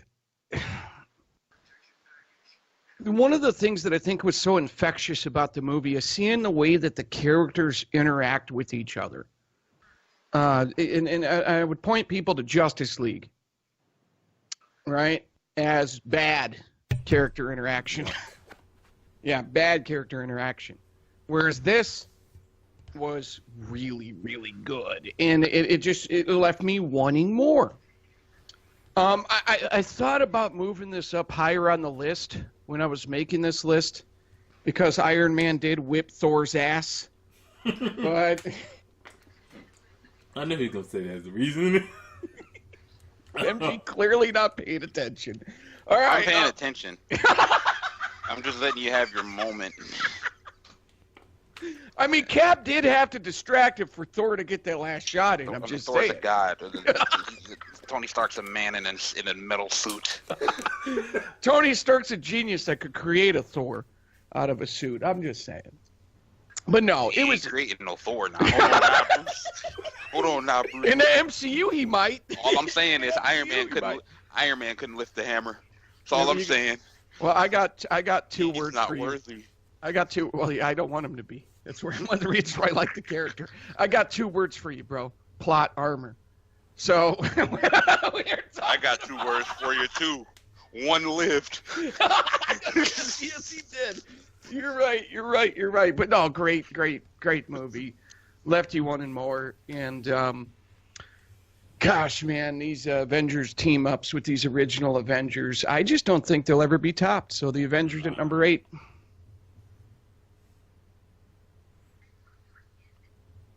At number 8 for me, I'm going with the original Iron Man. I think once we get into this part of the list, these are just movies that I can watch an infinite amount of times. And anytime the first Iron Man comes on TV, or when I'm flipping through the channels, I always stop and watch it. I think, and yeah, I feel like the movie had some issues, but this is one of those movies I feel like the portrayal that Robert Downey gave, even just the seeing the process of the the writing of him, going from pompous jerk billionaire, to really realizing he's got to change, and going from that scene in the cave, obviously where he almost died, and to building the suit with the other guy, and finally stepping out and then taking responsibility, and that moment where he tells the world, "I'm Iron Man." I thought a lot of this movie was great. I think the one downside of the movie was Obadiah, but like I mentioned earlier, that's not necessarily Iron Man's fault. That just comes from him not having that many great villains just historically in his rogue gallery. But even with that, I still feel like Obadiah wasn't a bad villain. I just feel like they didn't. I don't think they did enough with him in the suit, so to speak. You get it at the end where he's got chasing Gwyneth Paltrow and whoopie whoop, but I feel like they could have done more with him in suit in terms of fights with Tony. But this is the movie that started off the MCU. This is the movie that set the standard and changed the course of movies forever. And even for its time, I think visually it was still. Go back and look at that that first shot of Iron Man when he's got the first, when he finally puts together the first real Iron Man suit, and he flies back over to the Middle East to blow up all the weapons that he sold. Just that shot of him from the front, right before he blows up the tank. That right there is that's one of the best Iron Man just quick shots we've seen, regardless of what movie it is. And I feel like over time that movie's also become underrated just because it was the first one, so it happened it happened 23 movies ago, and I think a lot of people forget how great the first Iron Man movie was because of that. At number 7, I have Thor Ragnarok. I liked hella. This is the movie where they took Thor in a different direction, more comedy. Different director. You can see they kind of went more of a Guardians of the Galaxy route. Tessa Thompson was good. You even had Hulk, which they kind of mixed in like a Planet Hulk type deal with that. Obviously for reasons. They can't make a solo Hulk movie, so they felt as though this is the best thing to put him in.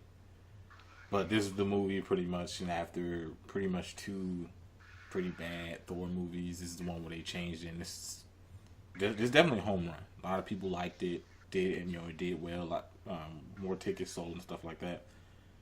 But it kind of showed that in this one where Thor was, to everyone who don't keep up with the books or whatnot, it shows that Thor is not only his powers. The hammer channels his powers. He already had powers, and you saw that in this movie. And I thought, outside of really Infinity War, this is where they made Thor look powerful. Because that was a big problem as the Avenger movies, the first 2 Thor movies. He didn't look powerful. But I felt as though in this, and of course Infinity War, he looked powerful, and he had easily, aside from Loki, one of the better villains. So at number 7 is Thor Ragnarok. All right. My number 7, going Captain America: Winter Soldier. Great movie, man. Well, you'll catch some flack for that one. That's okay. That's all right. I'm Iron Man biased. If people got a problem with it, deal with it. You're not changing my opinion. But no, bro. The story with Winter Soldier was great. I like the political element to it with like Alexander Pierce and et cetera, et cetera. I think one of the more underrated aspects to this movie, of course, Falcon was great. Black Widow was great in the movie, too. But one of the more underrated scenes in this movie, again, I thought the story was fantastic. I do get a little frustrated with, like this dude was willing to kill himself for the Winter Soldier, for Bucky. That doesn't resonate with me as much as some others. Well, it just goes to show you he's always going to be loyal to his troops. Okay, that's his friend. I get it. Sometimes it doesn't resonate with me as much. One of the things that I really liked about this movie was the fight with GSP. I enjoyed the fight with GSP. Or what was GSP's character's name in the movie? I can't even remember. I do not know. It was like Baltrock, or I can't remember. But, yeah, I loved that fight. I loved the fight scenes. I thought it was a good story. They did a great job, once again, of establishing that this dude is always going to adhere to his moral compass, right? And, again, I prefer a little bit more of a flawed character morally, personally, obviously being an Iron Man fan. And also I got to point out Agent 13. Emily Van Camp is great.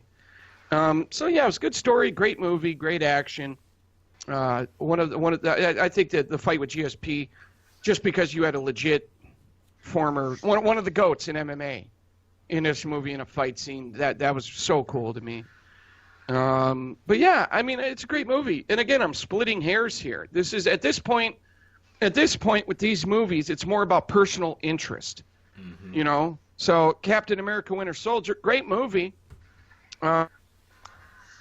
But Calvin, I think the best way to put it is his character just doesn't resonate with me as much as, let's say, Iron Man or some of the team-ups. That's the best way I can put it. As a movie, I understand why people have this in their top 2 or 3. But for me, it's 7. 2 or 3, you underestimate the people. Try top 1 for most. No, that's okay. Underestimate people. I mean, it's a great movie, bro. It is a great movie, no doubt. Well, I've been splitting hairs, bro. I've been splitting hairs with these picks since 15. Oh, yeah. You know what I'm saying? So Andrew got you beat. I think it was 13. What, in game? Yeah. 14. It was 14. Well, I can already see the comment, MG. We've all been doing broadcasts for a long time. I can already see the comment. Bruh, this man MG had Captain Marvel over Endgame. I can already see the comment, bro. It's coming. I'm going to predict that right now. It's coming. Mm-hmm. Oh, Captain. I mean, it's going to keep falling down my list, too, if I ever see it again. I think I understand why, though. I don't... Endgame pisses him off. Captain Marvel doesn't. Yeah. It is very difficult for me to get physically angry at something movie-wise. That's one of them. Bro, I'll back you up on this. If they made Iron Man a fat dude who didn't fit in his suit anymore, and you get to the final fight and he gets his ass whipped and that's it, and then all of a sudden you got Captain America putting on the Iron Man suit and doing the job, I would have been pissed too. So just imagine Iron Man was like, they not only fat but they made him dumb too. Like perfect example, like with the Hulk. Hulk doesn't fight. That's what Hulk does. He's supposed to fight. He doesn't do it. Well, right, and then at the end it'd be Cap putting on the Iron Man suit and getting the job done. That's the equivalent of what they did. I'd be like, nah, bro, I'm out. Yeah. 2 most powerful people on the team, nowhere to be found. Like, great job, guys. But yeah, my next movie here is gonna be Number 7. Black Panther. I think Black Panther, outside of the CG flaws that they had in a couple of the scenes, I don't think they could have made a better origin movie for a character. In terms of, what he's dealing with as becoming king of Wakanda finally after his father died in Civil War, to Killmonger, I mean, him dealing with, um, his sister and his mom and the different tribes in Wakanda and having to prove himself. I mean, outside of some of the CG flaws, there really wasn't much wrong with this movie to me. I agree. I agree with Bruce to a degree on the fight scene between him and Killmonger. I see where Bruce is coming from on that. I also feel like Claw was somebody that they shouldn't have killed off. I mean, you're talking about one of Black Panther's big two villains, and you waste them as kind of a throwaway and kill them off here. Pointless, and of course, another Iron Man cast off. And dude's just everywhere at this point. But I really like the acting in this movie. I like the chemistry between the characters on screen. I thought that they did a great job of kind of showcasing what Black Panther is about. I mean, now he wasn't as ruthless as Black Panther is in the comics, because I mean, Black Panther in the comics before he became the, I mean, even he's still not the hey, let's protect everybody type of guy. Even in the comics, he's still kind of a all right, Wakanda first, fuck you if you ain't with it type of dude. But I think they did a good job of kind of showcasing that, that dynamic between him and Killmonger. And I thought visually it was good up until you got to about maybe the 3/4 point of the movie. Yeah. Maybe the last maybe the last 10% of the movie. Up until that point, it was visually good. I mean, at the beginning where he was kind of in stealth mode was good, and the first time you see Wakanda, man, it's like wow. It hits you kind of like the first time you see Asgard and Thor, where it's like whoa, this is amazing. So I thought they did a good job of showcasing that. I mean, I think they did a good job with this suit, kind of adding some different elements to it that weren't in Civil War, especially the ability to, disperse energy, kinetic energy. I thought that was a cool addition to the suit. So, the fight scene with Killmonger at the end could have been better from a visual standpoint, and I wish they could have done it in a way to where it was a little bit more open instead of them fighting where the trains that carry the vibranium are. And I wish they could have did it in a little bit more open area, so we could kind of see the fighting. But I thought the writing and the acting performances made up for a lot of some of those CG flaws throughout the rest of the movie. I thought it was a great movie. Like I said, I don't think they could have made a better movie outside of those visual, hiccups. I don't think there's anything they could have done to necessarily improve the overall feel of the movie. Maybe have Claw live, but I mean, outside of that, it was absolutely amazing. Okay. Yeah, I do agree when they show Wakanda. They pass through the mountain and shit. That shot is really good, and it just makes it weird that the ending fight didn't look good, and there's a few other parts with the rhino and shit. It's the same way with Thor. The first Thor, and then especially the Ragnarok. Mm-hmm. That first shot of Asgard, it's like, woof, yeah, man. At number 6, I had the first Iron Man. This is the movie that pretty much started everything.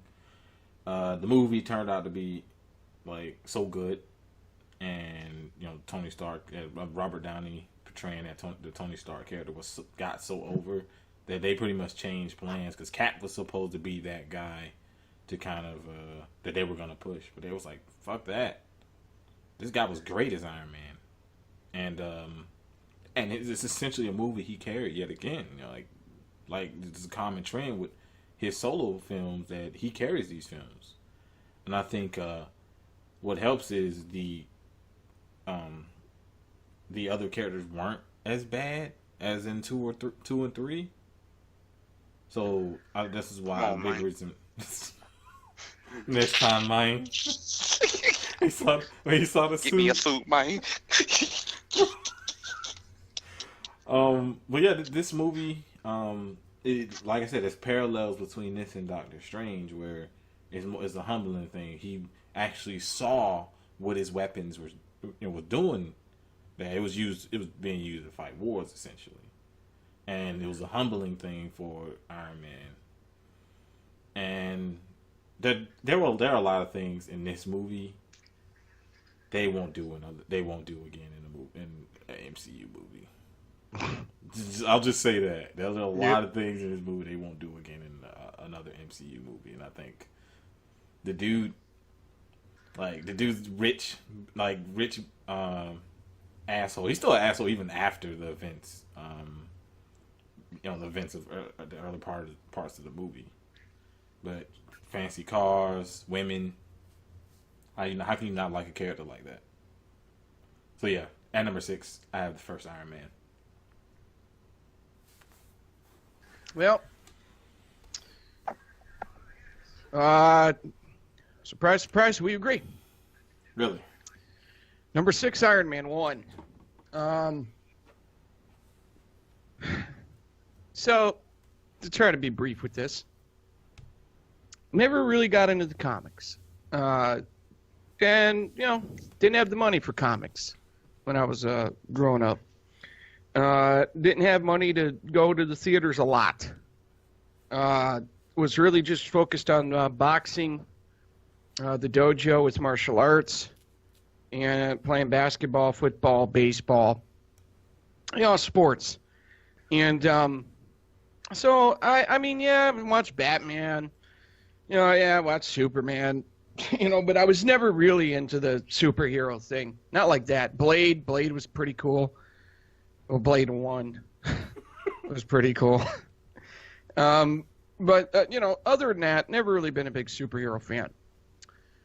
So I watched this Iron Man movie, and I'm like, okay, Iron Man, what's all this buzz about? Let me check it out.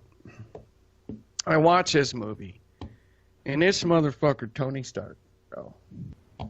You got this annoying-ass reporter asking him all these questions. Not only does he take her home in his badass Audi, in the morning, he's Ghost.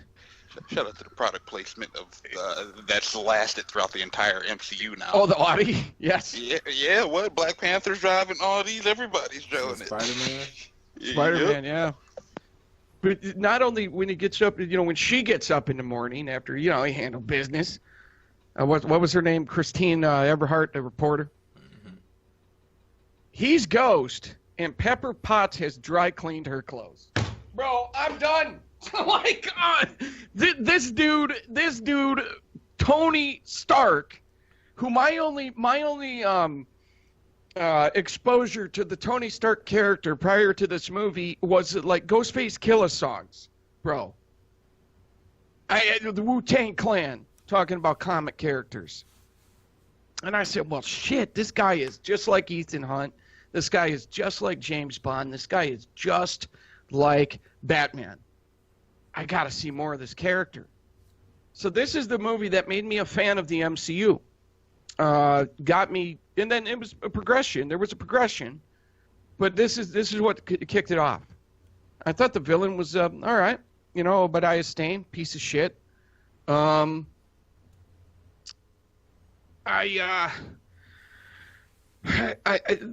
one of the things about the Tony Stark character throughout these movies that I like, because it kind of gives me a little bit of anxiety watching the movie, which when you lose yourself in a movie, you should be able to remove yourself from that moment and go, well, of course the hero's going to win at the end, right?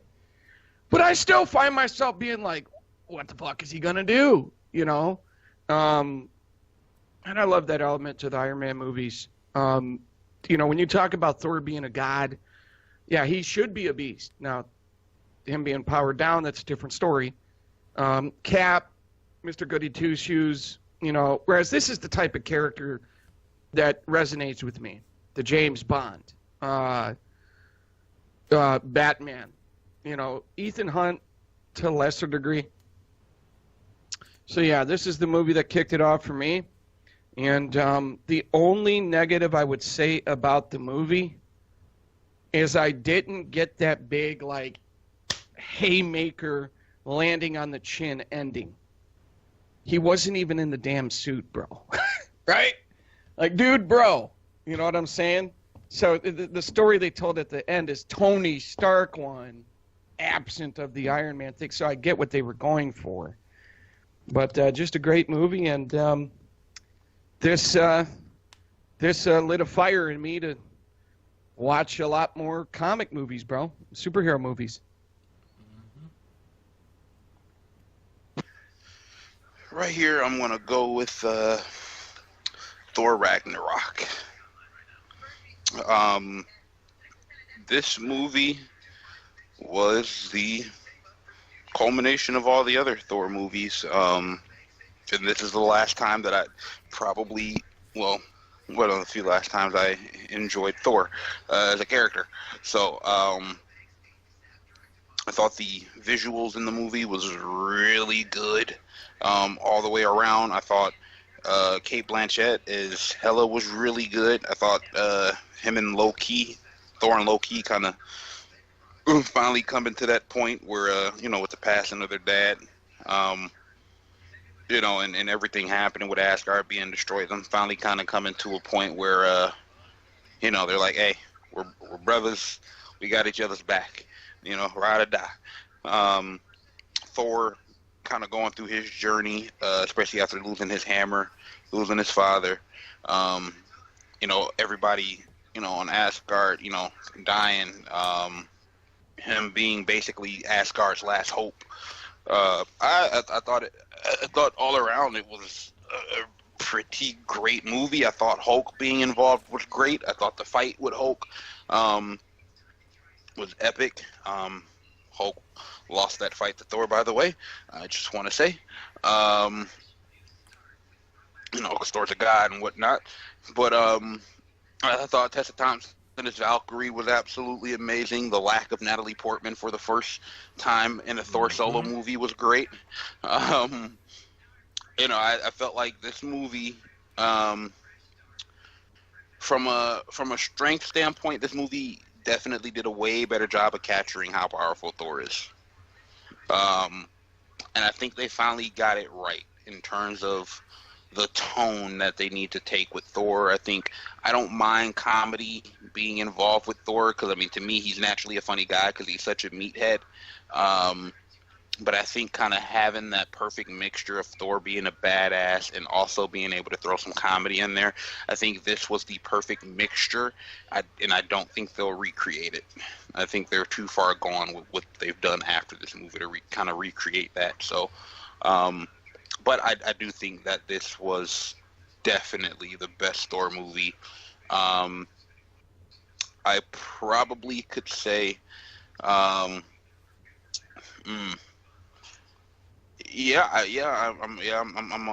pretty happy with it being at number 6. Okay. At number 5, I have the first Avengers. And the big thing with this one is just the chemistry between all of the characters.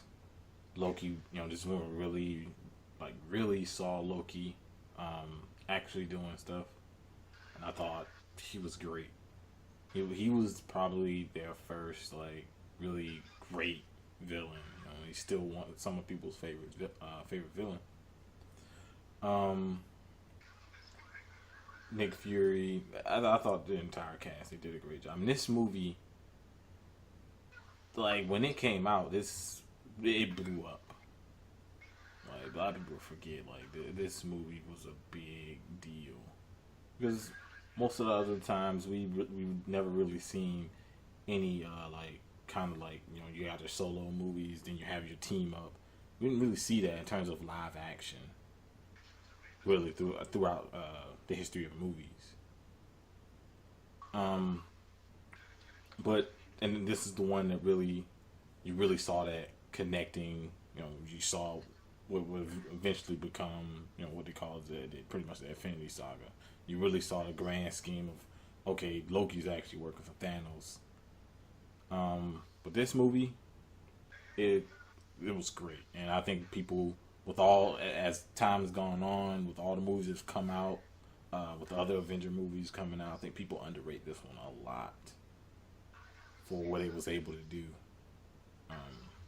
But yeah, at number 5, I had the first Avengers. Right at number 5, Iron Man 2. Gosh, there's so many things about this movie I liked. So many things. Continuation of the Iron Man story, of course. As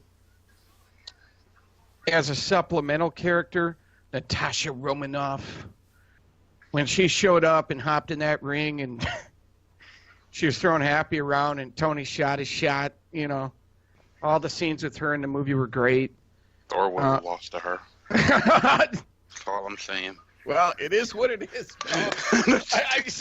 You see, sometimes you lose on purpose. You know what I'm saying? I'm just going to say that. He didn't even smash. Yeah, well. He lost for no reason. As far as we know. As far as we know. Right? As far as we know. But Justin Hammer, what a fucking sniveling piece of shit Justin Hammer was. And then, gosh, I always get closer to ranking this higher in my mind all time in MCU movies because I liked Even Vanko. You know, the story of he was sitting there with his dad and they were looking at press clippings of Tony Stark and his dad looks at him and says, that should be you.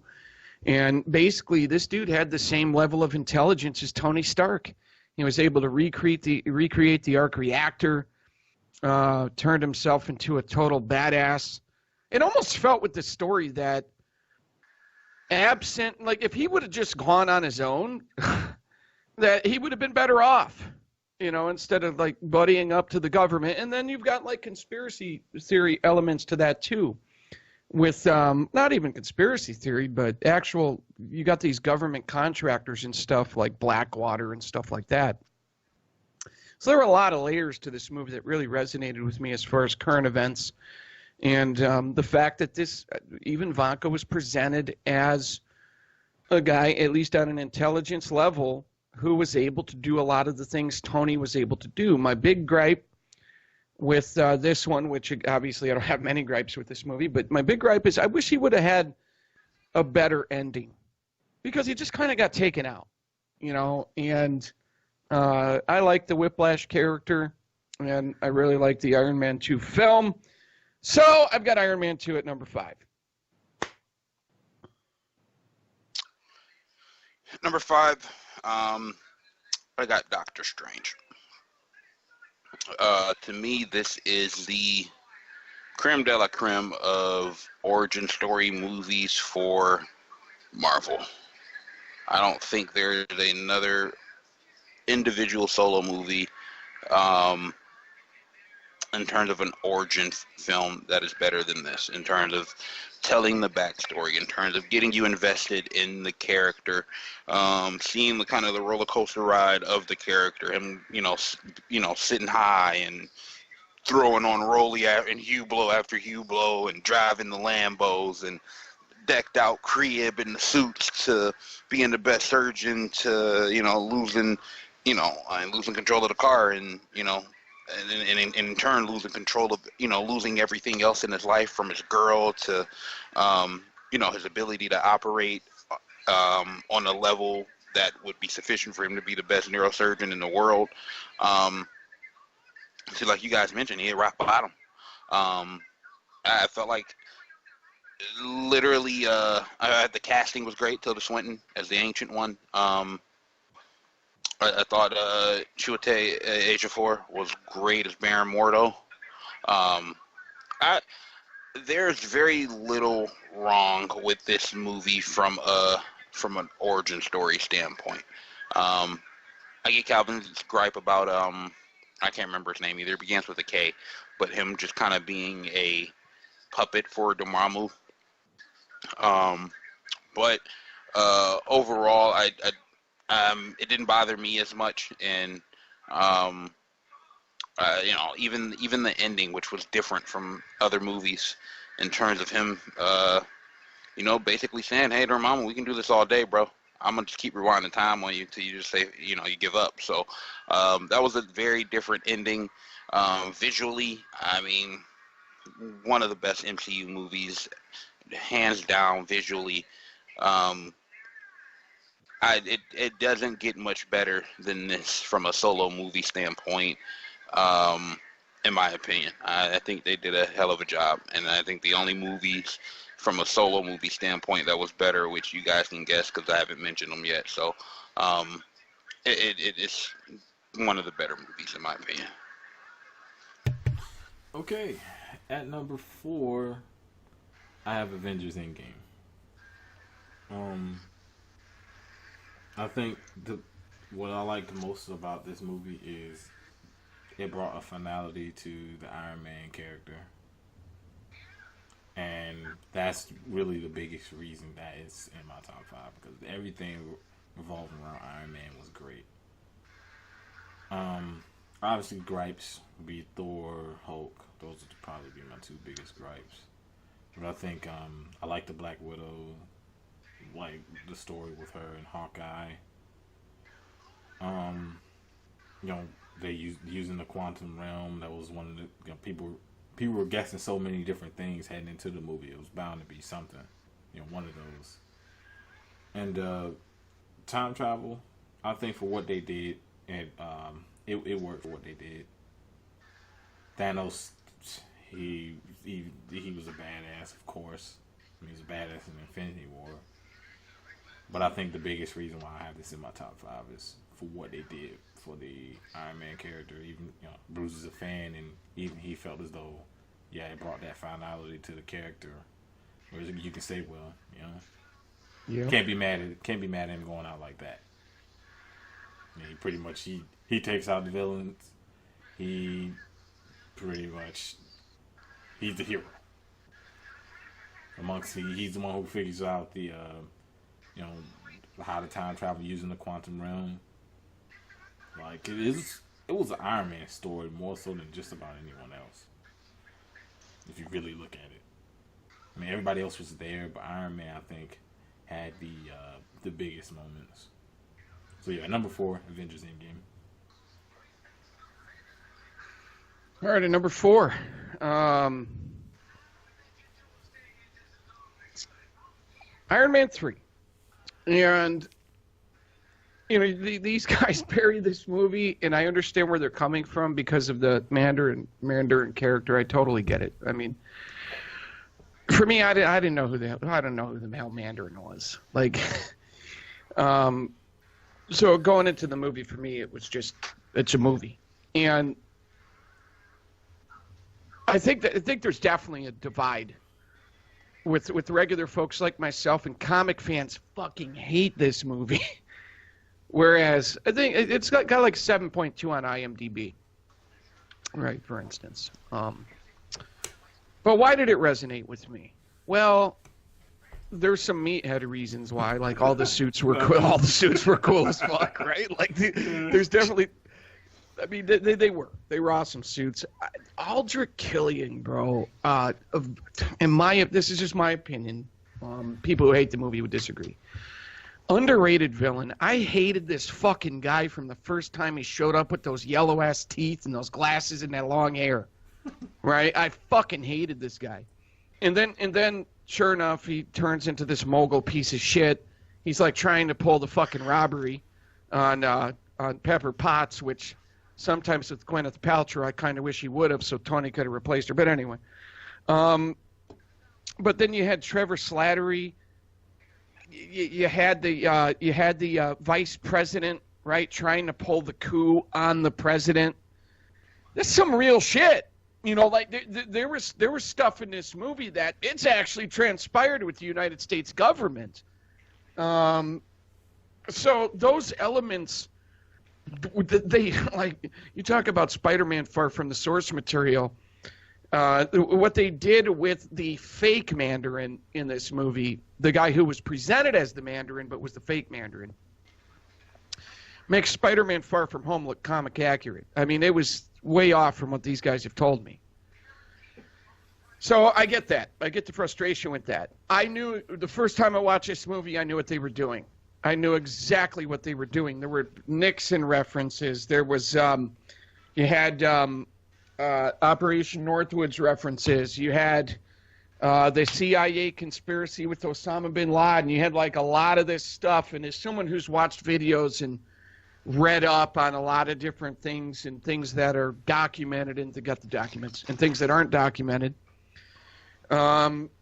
very interesting story to me. So I saw what they were doing, and it turns out that, Calvin and I did our research and found out that the guy who did the film is a big conspiracy theory fan. Mm-hmm. So that's why this movie went the direction it did.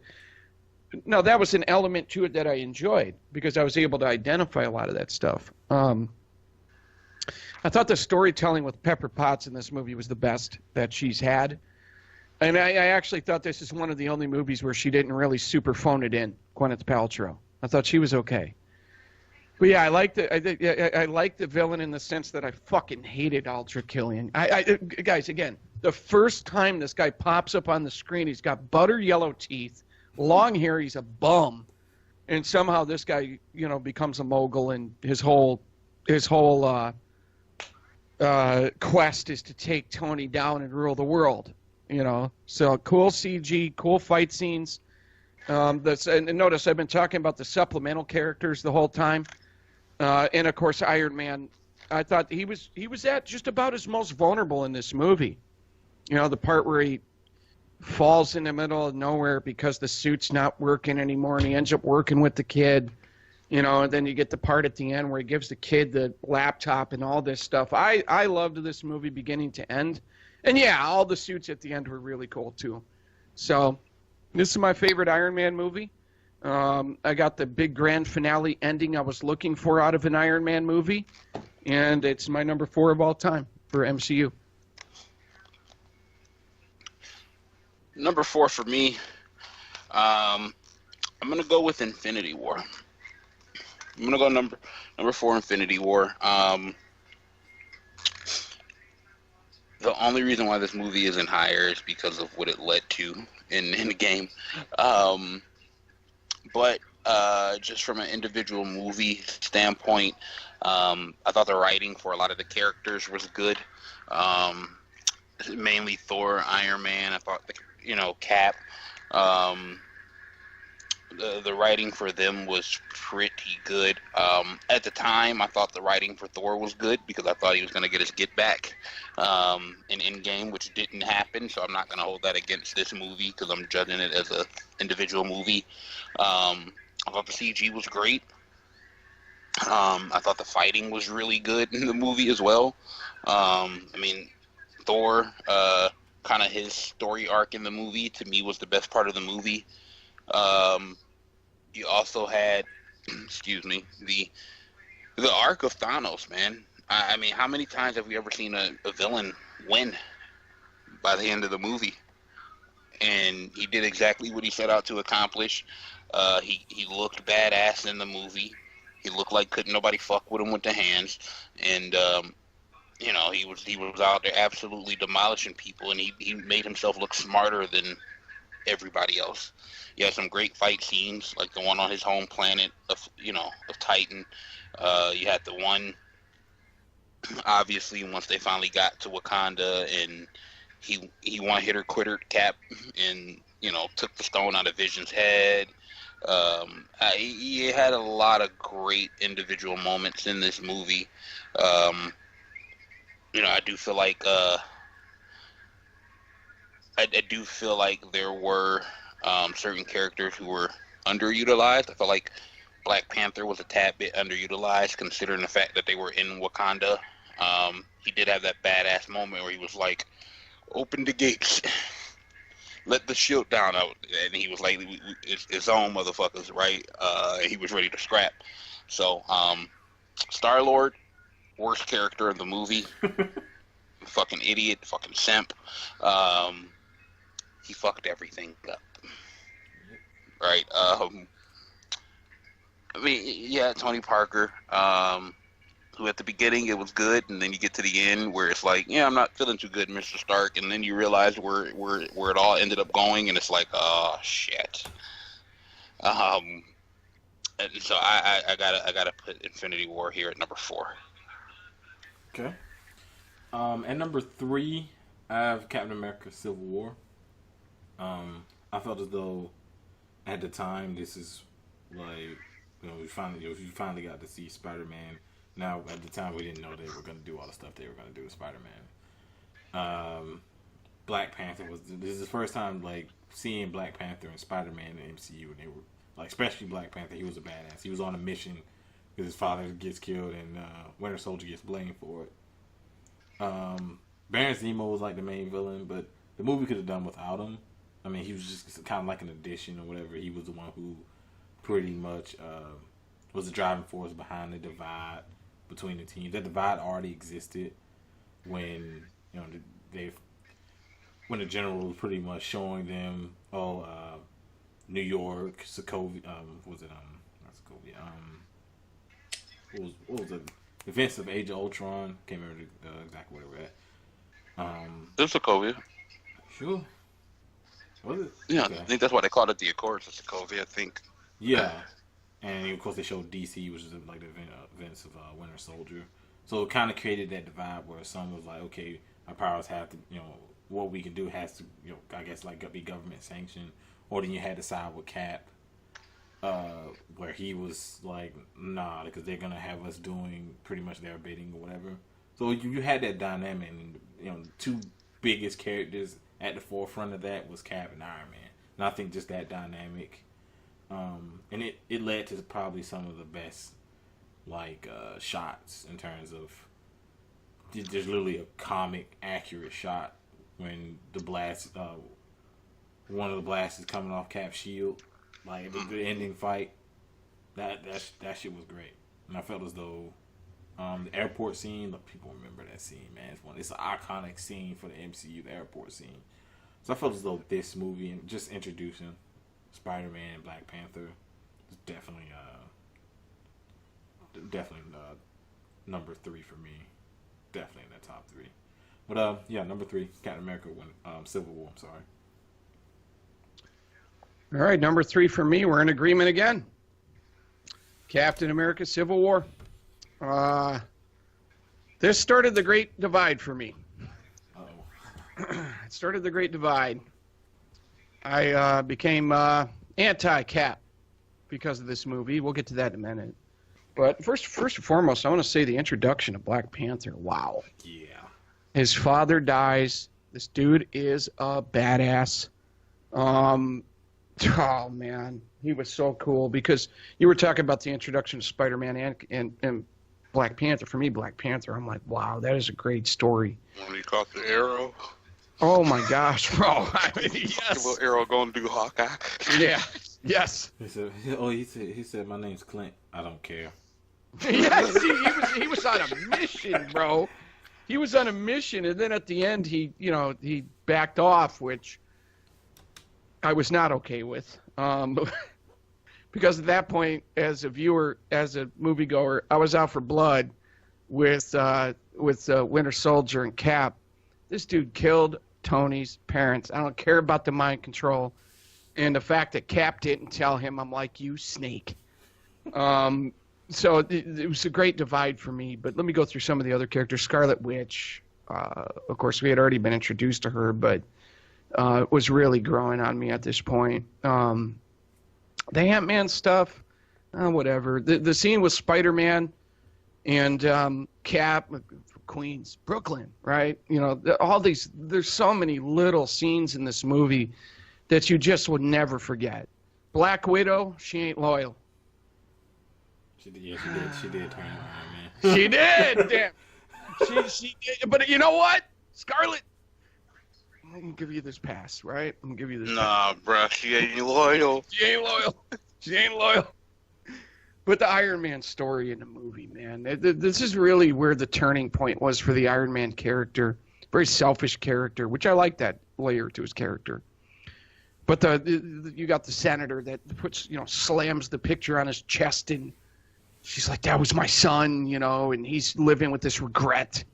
And they're going into a new layer of storytelling with the Iron Man character, and that this is why he agrees to the Sokovia or whatever you call it, Accords, right? So I like that. I like the storytelling with Iron Man. He did he was whipping their ass 2-on-1, where let's kick his ass, right? He takes Winter Soldier's arm, iconic final fight, iconic airport fight, one of the great fights in movie history. But yeah, the fight at the end, of course I wasn't happy with Cap getting the upper hand. It was his movie, unfortunately. So he gets the upper hand at the end of the fight, but it took two of them. It's a handicap match. Falcon is such a cool character, bro. I love the gadgets. I love the goggles, the wings, the whole 9 yards. The weak character in the movie for me was War Machine. I was going to ask you about him. What do you think about Don? Yeah, you were waiting for it. Boy got his ass shot down. Yeah, I'm not a big fan of Don Cheadle. Not a big fan of Don Cheadle, but serves his purpose. Sharon Carter again, underrated character for me because she's hot. Vision, creepy as fuck. I think this guy's on a watch list. Spidey, thought Spidey was very entertaining. So yeah, it's just such a great movie.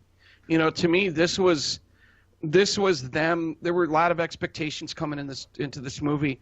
There was a little division on Age of Ultron because some, especially comic fans, didn't like the depiction of Ultron. But to me, that it's like, wow, they went to another level here, and to introduce Spidey into the MCU, but especially Black Panther, in such a strong way, along with the story between Iron Man and Cap, with Cap being a snake who didn't tell Tony. Sorry, Cap fans. Not sorry. But it's just such a great movie, bro. From the story to all the layers, all the different characters, all the action scenes, the fight scenes. How about Black Panther chasing dude down in the tunnel, right? How cool was that? Shit, man, just such a good movie, bro. So yeah, I agree with Calvin. I got Civil War at number 3. I'm gonna go ahead and make it 3 for 3 here. Go Captain America Civil War. Is this the only one you done? I think it's the only one we all agreed on. So yeah. Yeah. So I mean everything you guys said was on point. I think we had 2 of the coolest Iron Man suit-ups in the entire MCU in this movie. The airplane. Yeah.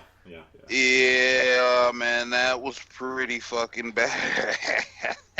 Oh, the one with the watch, where he pulls the watch over his hand? That's the other one, right, when he was trying to grab the gun from Bucky. Yeah. When Bucky was trying to shoot him. Yeah, that one was, that's not a full suit up, but I'll count that one just because it was so dope. Black Panther, catching the arrow, running through the tunnel.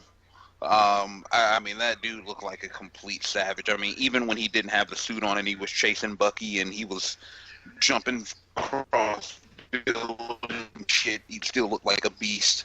But by the way, airport scene. By the way, sorry to interrupt, MG. I mean, how much of a snake was Cap in this movie, though? Like, even when he was in the hat and the glasses, the dude was being a sneaky fuck. Okay. Look, man. I'm sorry, guys. Bucky's his best friend. Tony isn't. Like, who do you think he's gonna protect? This is true, but the hatred still remains, bro. I mean, you protect your homeboy. He's been friends with Bucky at this point for like 100 years. Like. So what you're saying is he's more loyal than Black Widow, but I still give her a pass. This is very true. She ain't loyal. She definitely ain't loyal. I thought Spidey being added to the MCU at the moment was super duper cool because we had heard rumors about it, right? And it was never really necessarily confirmed until you see the movie. And it was cool to see him pop up in there. The final fight scene with Cap and Winter Soldier versus Iron Man was dope. Iron Man needed, his suit to tell him how to fight, but we'll skip over that. You know, I'm just gonna keep taking jabs, but no comment. Robert Downey's cool with me. But I thought overall, man, from the fighting to the visuals to the story to the writing, to the character interactions, I thought everything about this movie was pretty close to flawless. Yep. Not flawless, but close. All right, down to the last two. And number 2, I have Avengers: Infinity War. Like, Thanos is still like, this is how you do a villain. Like, everything, all the movies leading up to this, him gathering the stones and doing exactly what he said he was gonna do by the end of the movie. Like, it's not too many movies where the villain wins. You know, I could think of Empire Strikes Back, Star Wars. You know, the villain wins in that. But to do what Thanos did, and then all the fight scenes, CG. You saw new characters meeting each other. You saw the chemistry between Tony Stark. You saw Tony Stark and Doctor Strange. I thought that was one of the cooler character interactions throughout the entire movie. Thor was at his most powerful in this movie. You know, you go from the beginning where he pretty much almost gets killed by Thanos, and he's like, okay, you killed my people. We killed Loki. Killed Heimdall. He's like, I got him, and he went out and got a new weapon. He was every bit about the smoke. So I think that's how, honestly, Thor should be done. And it was kind of like how Endgame is a great ending for, great story for Iron Man. I think Infinity War is equally a great story for Thor, because he was the character I think that definitely got the most shine. Doctor Strange, a lot of people got exposed to him in this movie.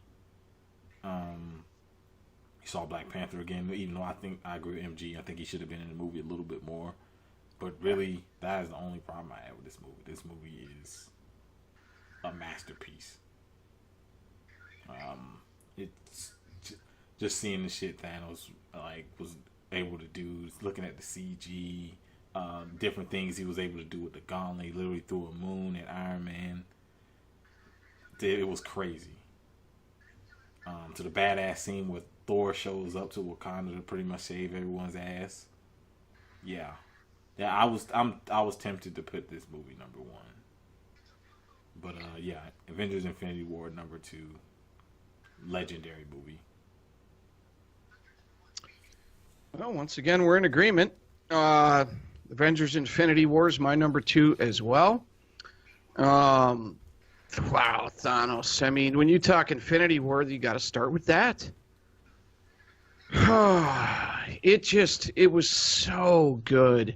And I feel that this is the point where the speculation leading up to Avengers movie was starting to reach a fever pitch. Mm-hmm. Like, even us, we were speculating so much coming up to the movie, who's going to die. And I think that became, part of the fun. Was we all had our predictions, and nobody got it right. So I think that was a good element to this movie too. There were surprises, but okay, Cap was Cap. Still, I'm not the biggest Cap fan, but I understand why people like him. I think he's a well done character. Hulk, a little frustrating character in this movie. Yeah. He ends up using a Hulkbuster suit, which the irony of that, right? But there was an arc to his story. I unfortunately, they left a gap for us between this movie and the next one. The Guardians, I thought, were pretty fun. I thought Scarlet Witch was good. Except Quill. Yes, except for him. Yeah, he fucked it all up because Tony was about to win this damn thing. They almost had the gauntlet off. Almost had it off. Yes, but this clown, who Captain Save His Girl. Completely fucked it up. Doctor Strange obviously played a huge role in this. Hopefully the storytelling with him in these last two team-ups. Twice. He should have just let Thanos kill Gamora. He would have never got the Soul Stone. This is true. But he saw the path to victory, and there was an interesting story with that. Yeah, Gamora, great storytelling with her, man. Really good storytelling. Low-key, got offed. Jeez. That didn't last long, did it? But yeah, the Hulk and Thanos fight was really, really cool. Thor, as Calvin said, what a fucking badass in this movie, bro. Should have gone for the head. And the storytelling with Iron Man. As you guys know from the review, as I told you guys, when he got stabbed in the gut, everybody I went to see the movie with stopped and looked at me. They're like, oh, shit, your boy's dead. He made it. He made it through the movie. I ain't gonna lie to you. If I'm Thor, I don't blame him for not aiming at the head. I mean, if I got like a 300-pound axe and I'm throwing it from like 300 feet away, I'm expecting it to split you in half. Yeah, it literally goes. He threw it hard because it literally went through a beam. Thanos didn't have his armor on either. Like, I'm expecting that fucking hammer to just split you. I'm expecting that axe to split you in half. Like, I probably wouldn't aim for the head either. I'm probably like, yeah, I'm just gonna slice this motherfucker in half. Like, bro, that power-up scene with him with the lightning and shit. Holy fuck, bro, that was so cool. And as you said, Black Panther. By the way, he should have been running twice as fast as a guy who studies the playbook. But hey, man, Cap's got some wheels, bro. But yeah, as you said, MG, when he said to raise the shield and that big battle ensues, I'm like, oh shit, this is badass, bro. But yeah, one of the great things about this movie, with some of the surprises, you know, the characters that were snapped. You know, I went to see it opening week, of course, and you could have heard a pin drop in that theater when the movie ended. Other than the sniffles, there were people sniffling over Spidey. People were pissed about Black Panther. Right. I don't know why. We already knew they was getting second movies. They was already confirmed. We knew, but obviously they didn't, right? Mm-hmm. They didn't. That's the thing is I think the people that don't keep up with everything like us, they may be even in a better spot because they get taken on even more of a roller coaster ride. You know, but they were mad about Black Panther. Oh, my gosh. Why? Because he had the last movie to come out before that one. So, like, people were like, wait a minute. Like, we just got it. I was literally in the theater. It was literally like 2 months before that movie. So it was like, damn. I was in the theater and somebody was like, we just got him. Yes, that was the reaction at mine, too. Now, Black Widow was a blonde in the movie. Bro. But obviously the greatest part about this is the villain won at the end. Yeah. And in my opinion, out of all the movies I've watched over the years, Thanos was the coolest, most badass villain. And then he sits down at the end because he accomplished his mission. And you're just like, bro, that was sick. You know what I mean? And I was just really excited because Tony Stark lived at the same time. So just such a cool movie, man. And I'll never forget the experience of watching. The memory remains. I'll never forget the experience of watching that movie for the first time in the theaters, and the ebbs and the flows, and you know, like, oh shit, he's gonna die, and the motherfucker's throwing moons at him and shit, and like, I'm like, holy fuck, he's done. This suit ain't enough, bro. The nanotech suit. And then Spidey, you know, the Spidey sense. Peter Tingle, yeah, had a hit. And he knew something was wrong, and then he disintegrates and he gets dusted in Tony's arms. And you know, I remember you know, seeing the aftermath of that and people who weren't really high on because they were still into the Tobey Maguire portrayal of Spidey. And then that's changed with some folks, but you know, I remember coming out of this movie, there were a lot of people that were like, all right, you know, Tom Holland is Spidey, cool, you know. So I just think the feeling coming out of this movie, it was such a great movie and so exciting, and the roller coaster ride throughout this thing, and the great storytelling with most of the characters. It was in the villain winning at the end, and the shock and awe, and then of course, in the end credit scene, here comes Captain Marvel, who we had heard so much about, but everything outside of Star-Lord, you schmuck. Falcon is a badass. I'm a huge fan of Falcon. I still don't like the Winter Soldier. Can't trust him. You can't trust him. You can't trust him. You don't like the homie Don, though. Yeah, that too. Yeah, I mean, he's so forgettable, though. He is so forgettable. You can replace him and nobody would give a shit. No. I mean, yeah, nobody would care. But Doctor Strange saying there's so many possibilities, you know, what was it, like 14 million possibilities or whatever it was? Yeah. Wow, the speculation that went on for the next year just because of that scene. You know, and this just led to a year of anticipation. Not only was the movie great, but the next year of anticipation for the next one to see how they could possibly take down this fucking badass Thanos. And one thing I haven't given enough credit here, the visuals in this movie, like even the scene where Tony realizes they've lost and he's sitting there and he's got his head in his hands, and it's just, you got like the sunlight behind him, and like the visuals that they left you with in this one, and the way that some of these characters were dusted, you know, it was just wow, what an experience. Infinity War at 2. All right, for me, at number 2, this is the pinnacle of Avengers movies for me, and it is the first one.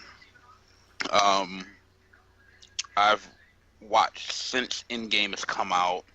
I've probably watched the original Avengers 3 times, and just to refresh my memory, and man, that movie was so fucking amazing.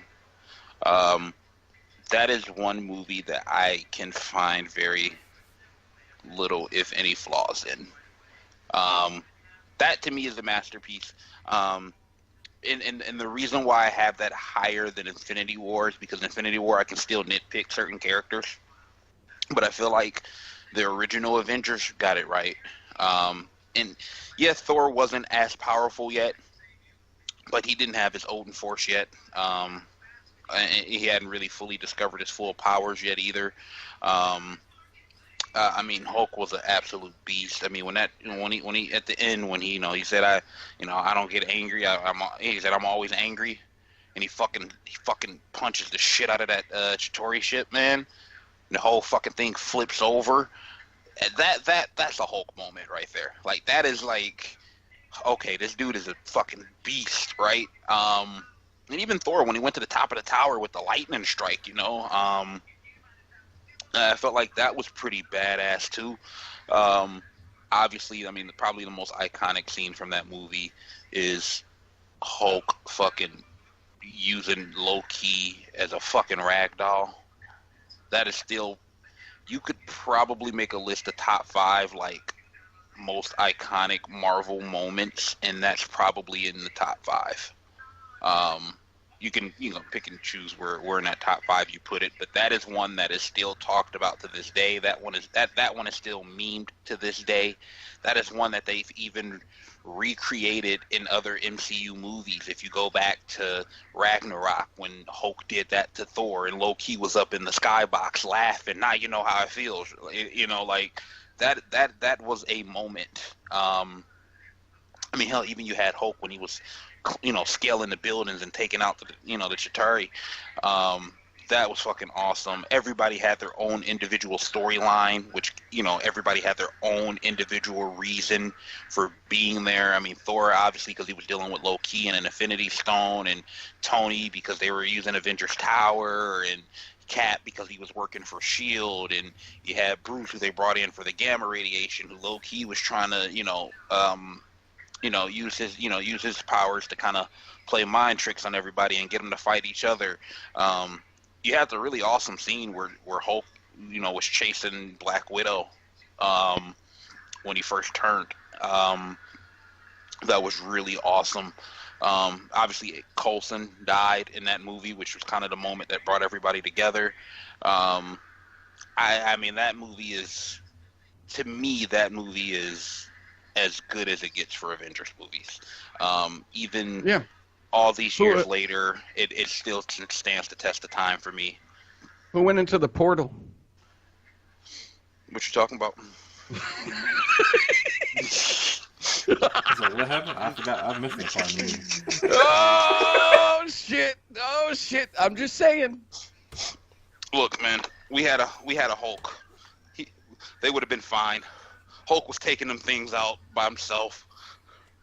Let's not forget Hulk and Thor both took out giant mega ships on their own. So I'm just saying, they had it covered. You may have a point. You may have a point, but still. Hashtag Iron Man plot armor. I love it. You did have that cool moment too, though, where Iron Man fucking lands on Avengers Tower and he's taking the suit off and he's talking to Loki, and then that point where he jumps off, where he's falling down the side of the building and he's trying to wait on the new suit to get to him in time, and you had a lot of really cool moments in this movie. Obviously, you had Jeremy Renner as a bad guy for the first part of it, right? Where he was fucking shit up. He was fucking shit up. Then you had a really good fight scene with him and Black Widow. That was a really good fight. So I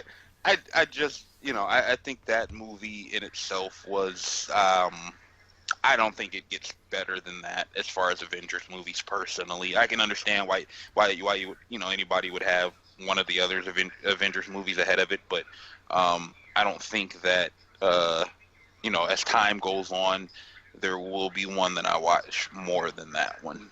That one to me was, and then you had the first iconic, scene with all of them on the street together, like and that. And it plays the theme, yeah. Yeah, you get the theme for the first time, and you get Hulk roaring, and that was just like, man.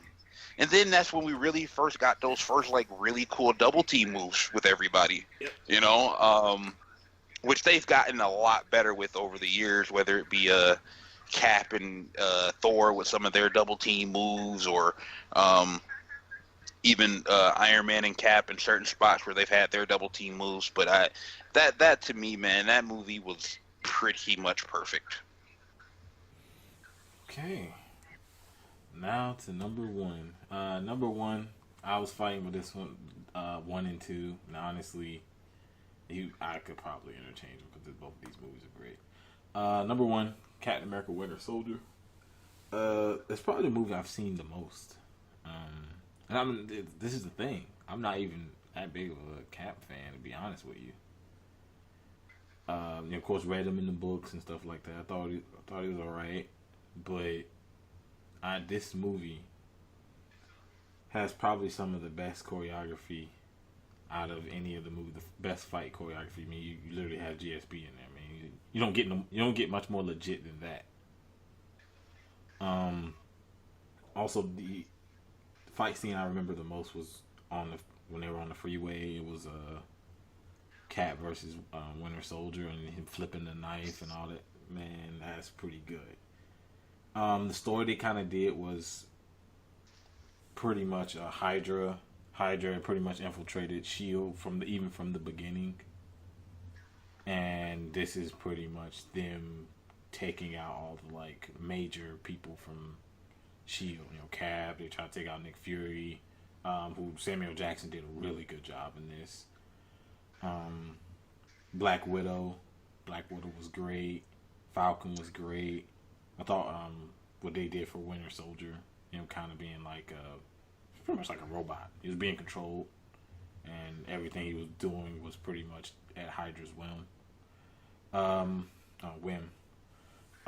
But yeah, this one, Winter Soldier's great. I might watch it at some point this week again. I might watch some of these movies in the top 5, top 10.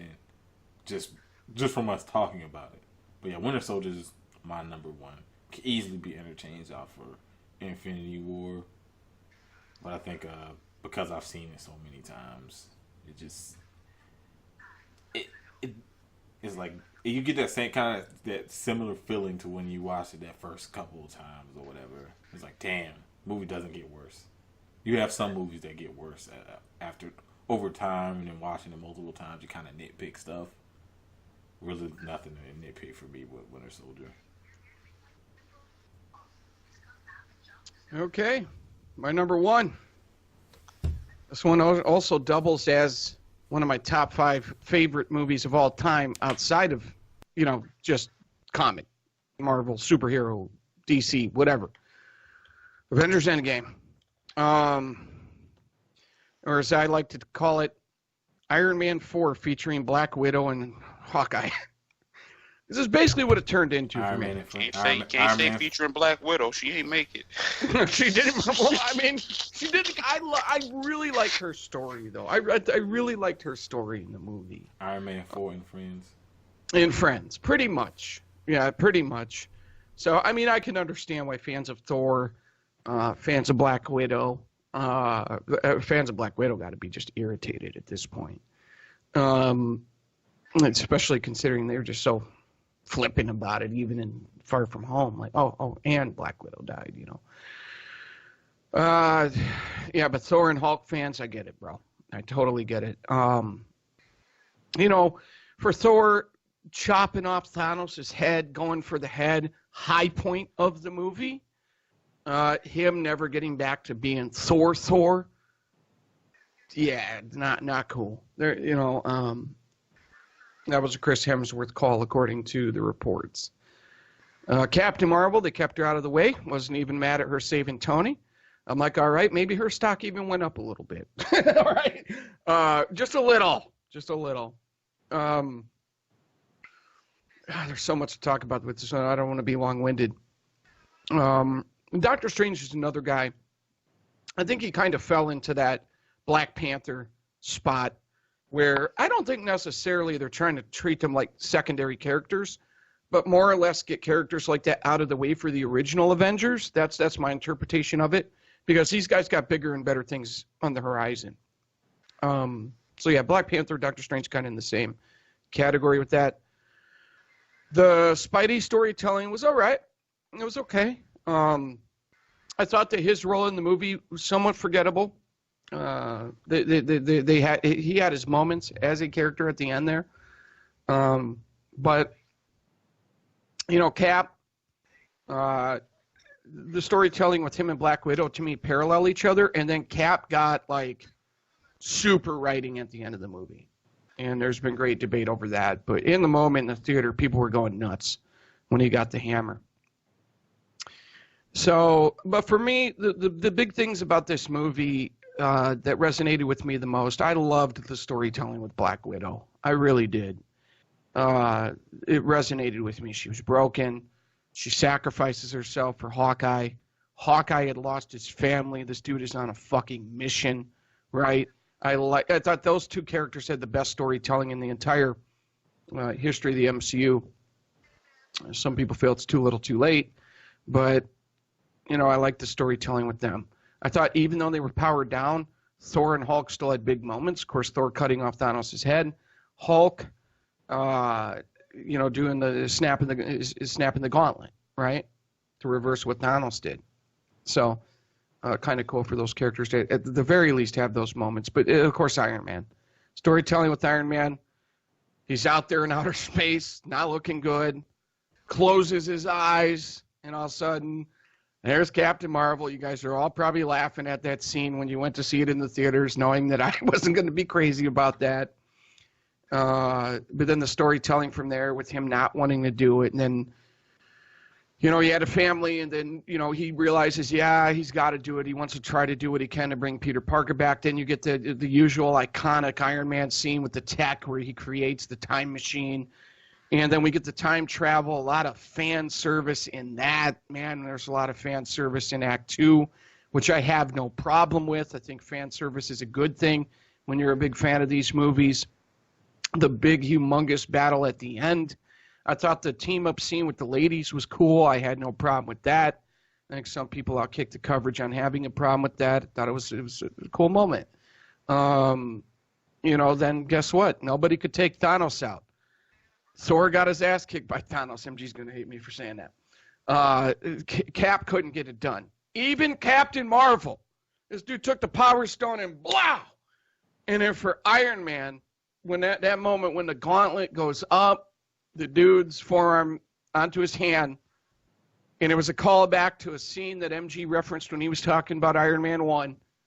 And he says, "I am Iron Man," and snaps his finger. Boom! You get a big sonic boom sound, and the screen goes white. And Thanos sits down because he knows he's been beat by Iron Man, bro. But then Tony dies. I mean, as this has come full circle in this video for me. As I said, the Iron Man movie got me into these films. And to get that ending for the Iron Man character, I got exactly what I wanted, selfishly. I understand why other people have an issue with the film. I get it. Totally get it. But I got what I wanted coming out of this film. Now, I didn't want him to die going into the film. A lot of you know that. But by the time we were in Act 2 of the film, I wanted him to be the one. Because it was pretty obvious that was the direction it was going. And leading up to that point, there were so many twists and turns in this movie. I mean, for crap's sakes, you had, what was it, a fucking rat? Activate Ant-Man's van, right? A lot of twists and turns. And, you get to the end, you're still trying to figure out how this whole thing's going to shake out. And then when you realize that Iron Man had snatched the stones and he was the one to take out Thanos, bro, I was just, so excited, man. I was so excited in that moment. I thought the ending was pretty cool with Cap finally retiring and handing off the shield to Falcon, who I think is an awesome character. I don't want to see him as Cap 2.0. I would just want to see him as Falcon. But I get the symbolism, right?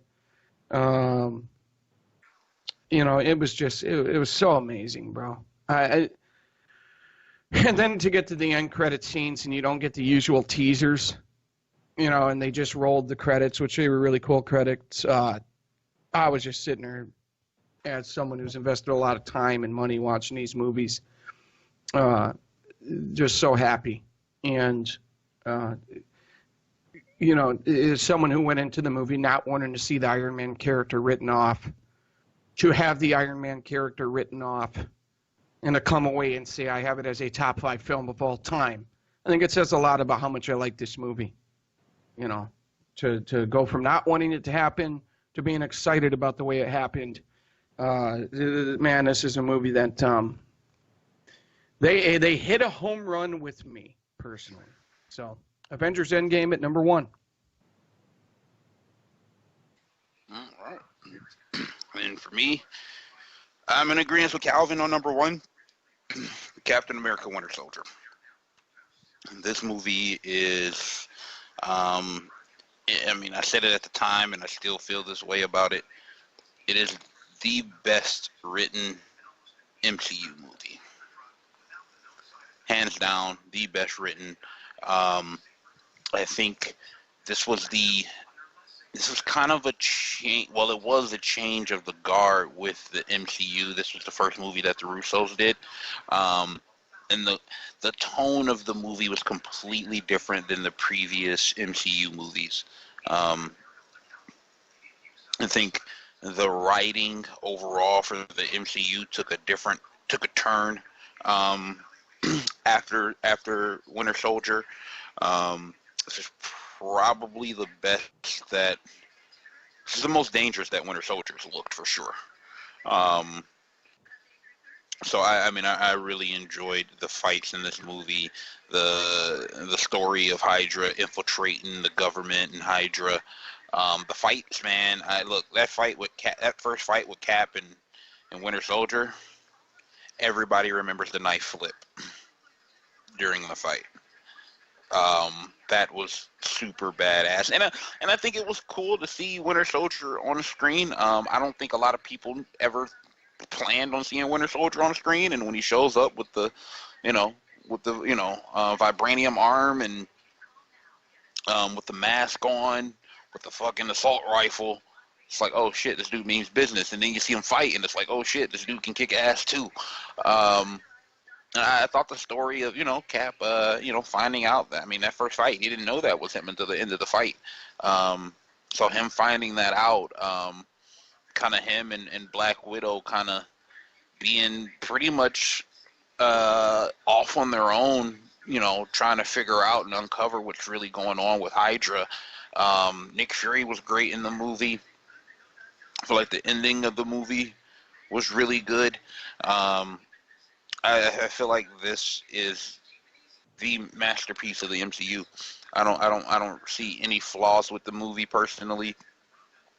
If I sat down and really, really, really thought about it, I probably could nitpick something, but for me, just sitting down watching an MCU movie, this is the one that I will always watch the most.